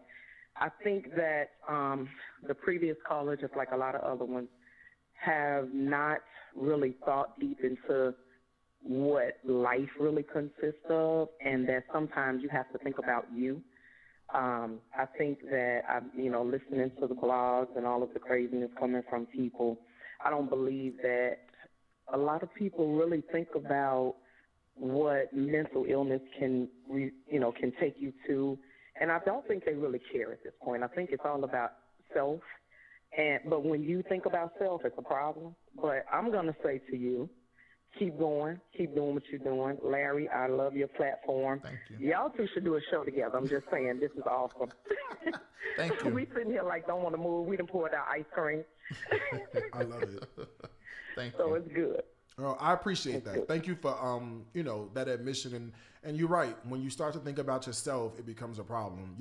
2 weeks ago when I had 110 employees and I was thinking about them, everybody was happy. Yeah. The moment I make a choice and think about myself, now everybody goes down. Even those same employees who praised me 2 weeks ago, they worked for me for years. Now I'm a scumbag, and I'm the bottom of. I know how that is. So it is what it is. Like right. I said, I mean, we see it all. We saw it all, personally, because we would be on Periscope with you. We would be sitting there listening. I came to Soul Crab and the way they were, around you and everything, and the way they were acting. So it's not like I don't see it. You know what I'm saying? So that's why I say, continue to think about you. I'm just going to continue to look forward to whatever you, do in the future. I'm sure something's going to pop up. Yeah. And when you're ready, you'll do it. That's it. What I hate is I hear about everybody saying, his attitude changed when he started, getting big. I feel like this. The way people come at y'all, and they do it to Larry as well, because I watch Larry all the time, and I hear everything they're saying. The way people come at you all, you have to protect yourself. And if you don't protect yourself, then everybody's going to say, oh, you're a punk. Yeah. Oh, you don't speak up for yourself. Same thing they're saying about Maddie now, right? Right. So just keep doing what you got to do, and we're going to keep supporting. The real people will keep supporting. Thank you, D-Hob. I love you, for real. You know that. Thank you. All right.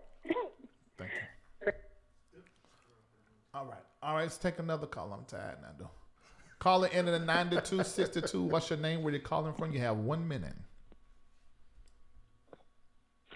So, for the LGBTQ community, we want to know from Darius, what is your type and what type of guys are you into? Okay, then.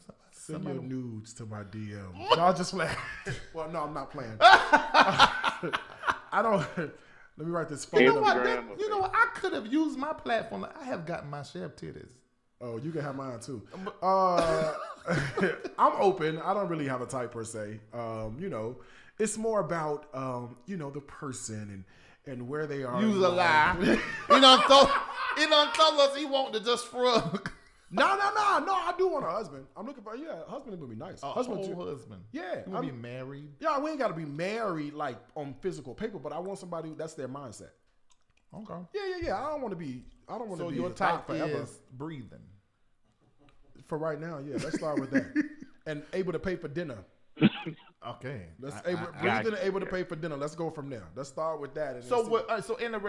Thank you so much for calling in, caller. I'm gonna write this number down. I'm gonna ask some more questions. Write this phone number down. No, inbox me in my Instagram DM, okay? Amen. But so in a relationship, would you rather be the person that take care of the bill or take care of the bills, or you want somebody who is able but you still do it? Nah. We don't. That's not how it works in the. It's not like a person takes care of another. That's a very heteronormative situation that doesn't happen all the time. Oh.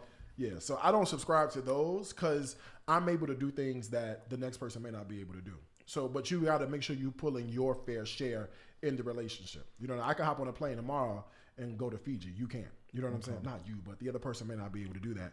But the other person I can't right now if I moved over here and got all this stuff. I done did this. Oh, well, the person, they pay for dinner and get back 2 months. Got a little something going for themselves. You know what I mean? Try to keep themselves up a little bit, look a little nice, Oh, that's interesting. Yeah, and if you like bacon, that's even better. Bacon. Yeah. BAKING. No, BACON. The thick kind with the rind on the end. Ain't it a blessing? I mean, a complete. Oh, Lord. I don't know why you ain't bring no plate. All right, next caller. It's raining outside. Caller in 3551. What's your name? Where you calling from? You have 1 minute. I'm calling from Atlanta, pregnant. I'm calling from North Carolina, by way of Atlanta, Georgia. Okay, gotcha. I love you so much. All right, you got the floor. So, am I listening to the phone or the Listen to the TV? phone. Listen to the phone. Okay, listen to the phone. So, I want to ask Chef Darius, why you gay? Tell us how you called it. I'm sorry. Where you getting it from? No, you They had them on sale. wrong. Target. I don't know. Larry, you are too now, but he can cook. I'm sorry. But that's all I had to say, and I love y'all. I can't cook, baby. But if you in Atlanta, you got a young uncle or young father, or cousin, or Oh my God. something, holler at your boy. It's hard out here for a pimp. Bye. Thank you so much for calling. Yeah. 90 seconds. Caller in 8369. What's your name? Where you calling from? You have 1 minute. My name is Demia, and I'm calling from Tallahassee, Florida. Hey, Larry. Hey there. Hi, Darius. You're my cousin in my head. Oh, thank you. My last name is Williams, too. Hey, cousin. But I just wanted to encourage you and tell you to keep going, take care of you, forget all your haters, that, they'll figure it out on their own. 60 But I seconds. wanted to leave you with this before you went, got off the phone tonight. Cheeto is on the main line. Tell him what you want. Oh, Cheeto is on the main line. Tell him what you want. Yes. Like that Ron didn't. Cheeto is on That's it. the main line. Come on. Tell him what you want. What you do? You just call him up and tell him what you want. Yes. I love your Yes. book, by the way. Come Thank on. you. I love it. Come on, family. Yes. Thank you so much, caller, for calling in. Okay, so that must be 10 seconds. a song that you. Yeah, when we go live, I do a lot of keto cooking. Okay. And so we welcome all the visitors to our keto online church. Okay. And that's our welcome song. Oh, God, that's very interesting. I make up songs, too. All right, let's go. Caller ending in 5604. What's your name? Where you calling from? You have 1 minute. Hey, LarryReidLive. What up? Look, I just want to ask one question. You asked Darius how does he know that he's gay if he ain't never tasted the special? How do you know you not gay? Me? That's what I want to know. So I mean? You ain't never tasted the special sauce. You talking about me? I'm talking about you. But, well, you must not be following because I was molested. And this went all the way up into age. You were molested. That was against your will. Now, hold on for a minute. Just because it wasn't done like, it wasn't like something it was done like it was love. It was done to me like it was, I don't think any molester that know what they're doing is going to do it in a way to where you would hate it. It wasn't something that I hated. It was something that, now later on I was violated, but it was not nothing that I hated. This was something that was done to me like someone was caring for me and taking care of me, the main one. Now the other 5, it was like, suck my thing, that kind of thing, but so I am 100% sure. And this is why, and that's exactly why I made the statement I made to him. I'm like, how do you know? Because you haven't had that experience. So you said you had a little taste, unfortunately, from an unfortunate situation, Yeah. So and you don't like it. I'm 100% clear on. I'm 100% clear. I'm 100%. I'm 100%. Now what clear I too. do, but my question is, how can you be? I don't get tingly when I see it. Nothing happen. But that could be conditioning. It's because you've only had one thing, and that's all I ever want is that one thing. But you said if you don't connect with somebody, mentally, then you go limp. The same thing with Darius. Okay, I get that. Thank you, brother. Okay. Darius, man, listen, I was the one that texted you when you was in L.A. I was going to come to Soul Crab, but I didn't know what was going on. But look, I'm looking for you to do great things, and y'all have a good night. All right, man. Thank you. I appreciate that. All right. A lot of support out here. That's good. See, it's always more folk for you than people that are against you. Always. All right, let's take a few more because these are interesting. I like this kind of going on. Call it in at 8900. What's your name? Where you calling from? You have a 1 minute. Hi, Larry. This is Janet from Atlanta. How are you? Hey, Janet. Hey, Darius. I'm so glad that you came on the show. I just want to tell you that I have enjoyed the interview tremendously. Actually, I would love to see more of you on the show. It seems like more just like two homeboys just talking, and I just really enjoyed it.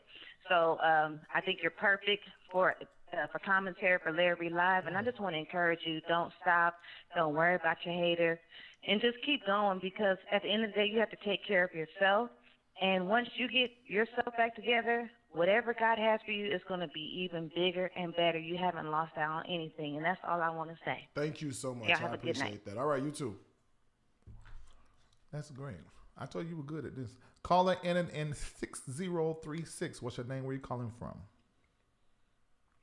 Hi, my name is Peggy, so that's what we're going to go with. Okay. Hello, Larry. How are you? Hi. And to your guest.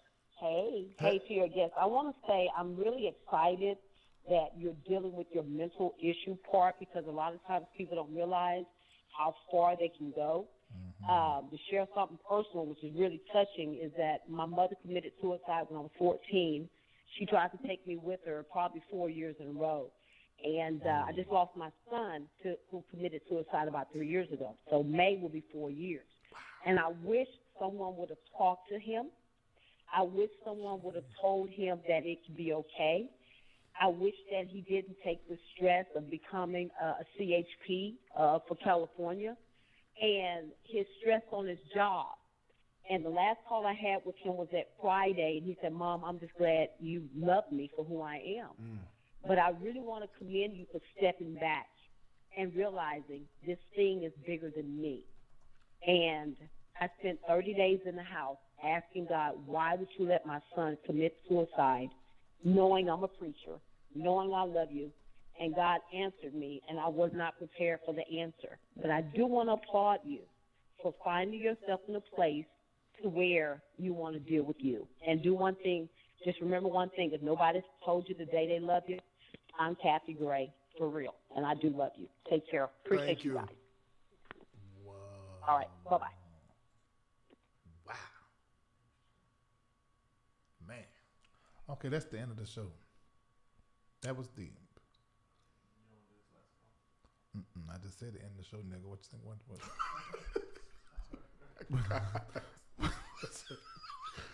You just took us outside of the moment. We were having a moment.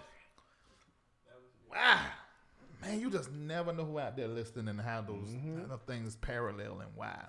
All right. Thank you so much once again, Darius. You're welcome. Thank you so much for coming. This was a blast. Yeah. And we got to work this food thing out, because until then, I don't like you. All of you guys that love this platform, you know what I'm dealing with these lawyers and these preachers. Lord have mercy. Make sure you help me. And it's my birthday, so many of you have been doing the $42 and send it to me. Thank you so very much. But don't send me no more. Send it straight to the MBNNetwork, because they're the one that is the platform behind this. All right, so make sure you do that, and you'll be helping me out. Thank you so much. Make sure you follow Darius Cooks Williams. Give us your handle. It's Darius Cooks. I mean, y'all been Googling anyway, so y'all know where to find me. How you doing? Okay, make sure you follow him and interact. Send him a whole lot of love. I'll talk with you later. Bye. There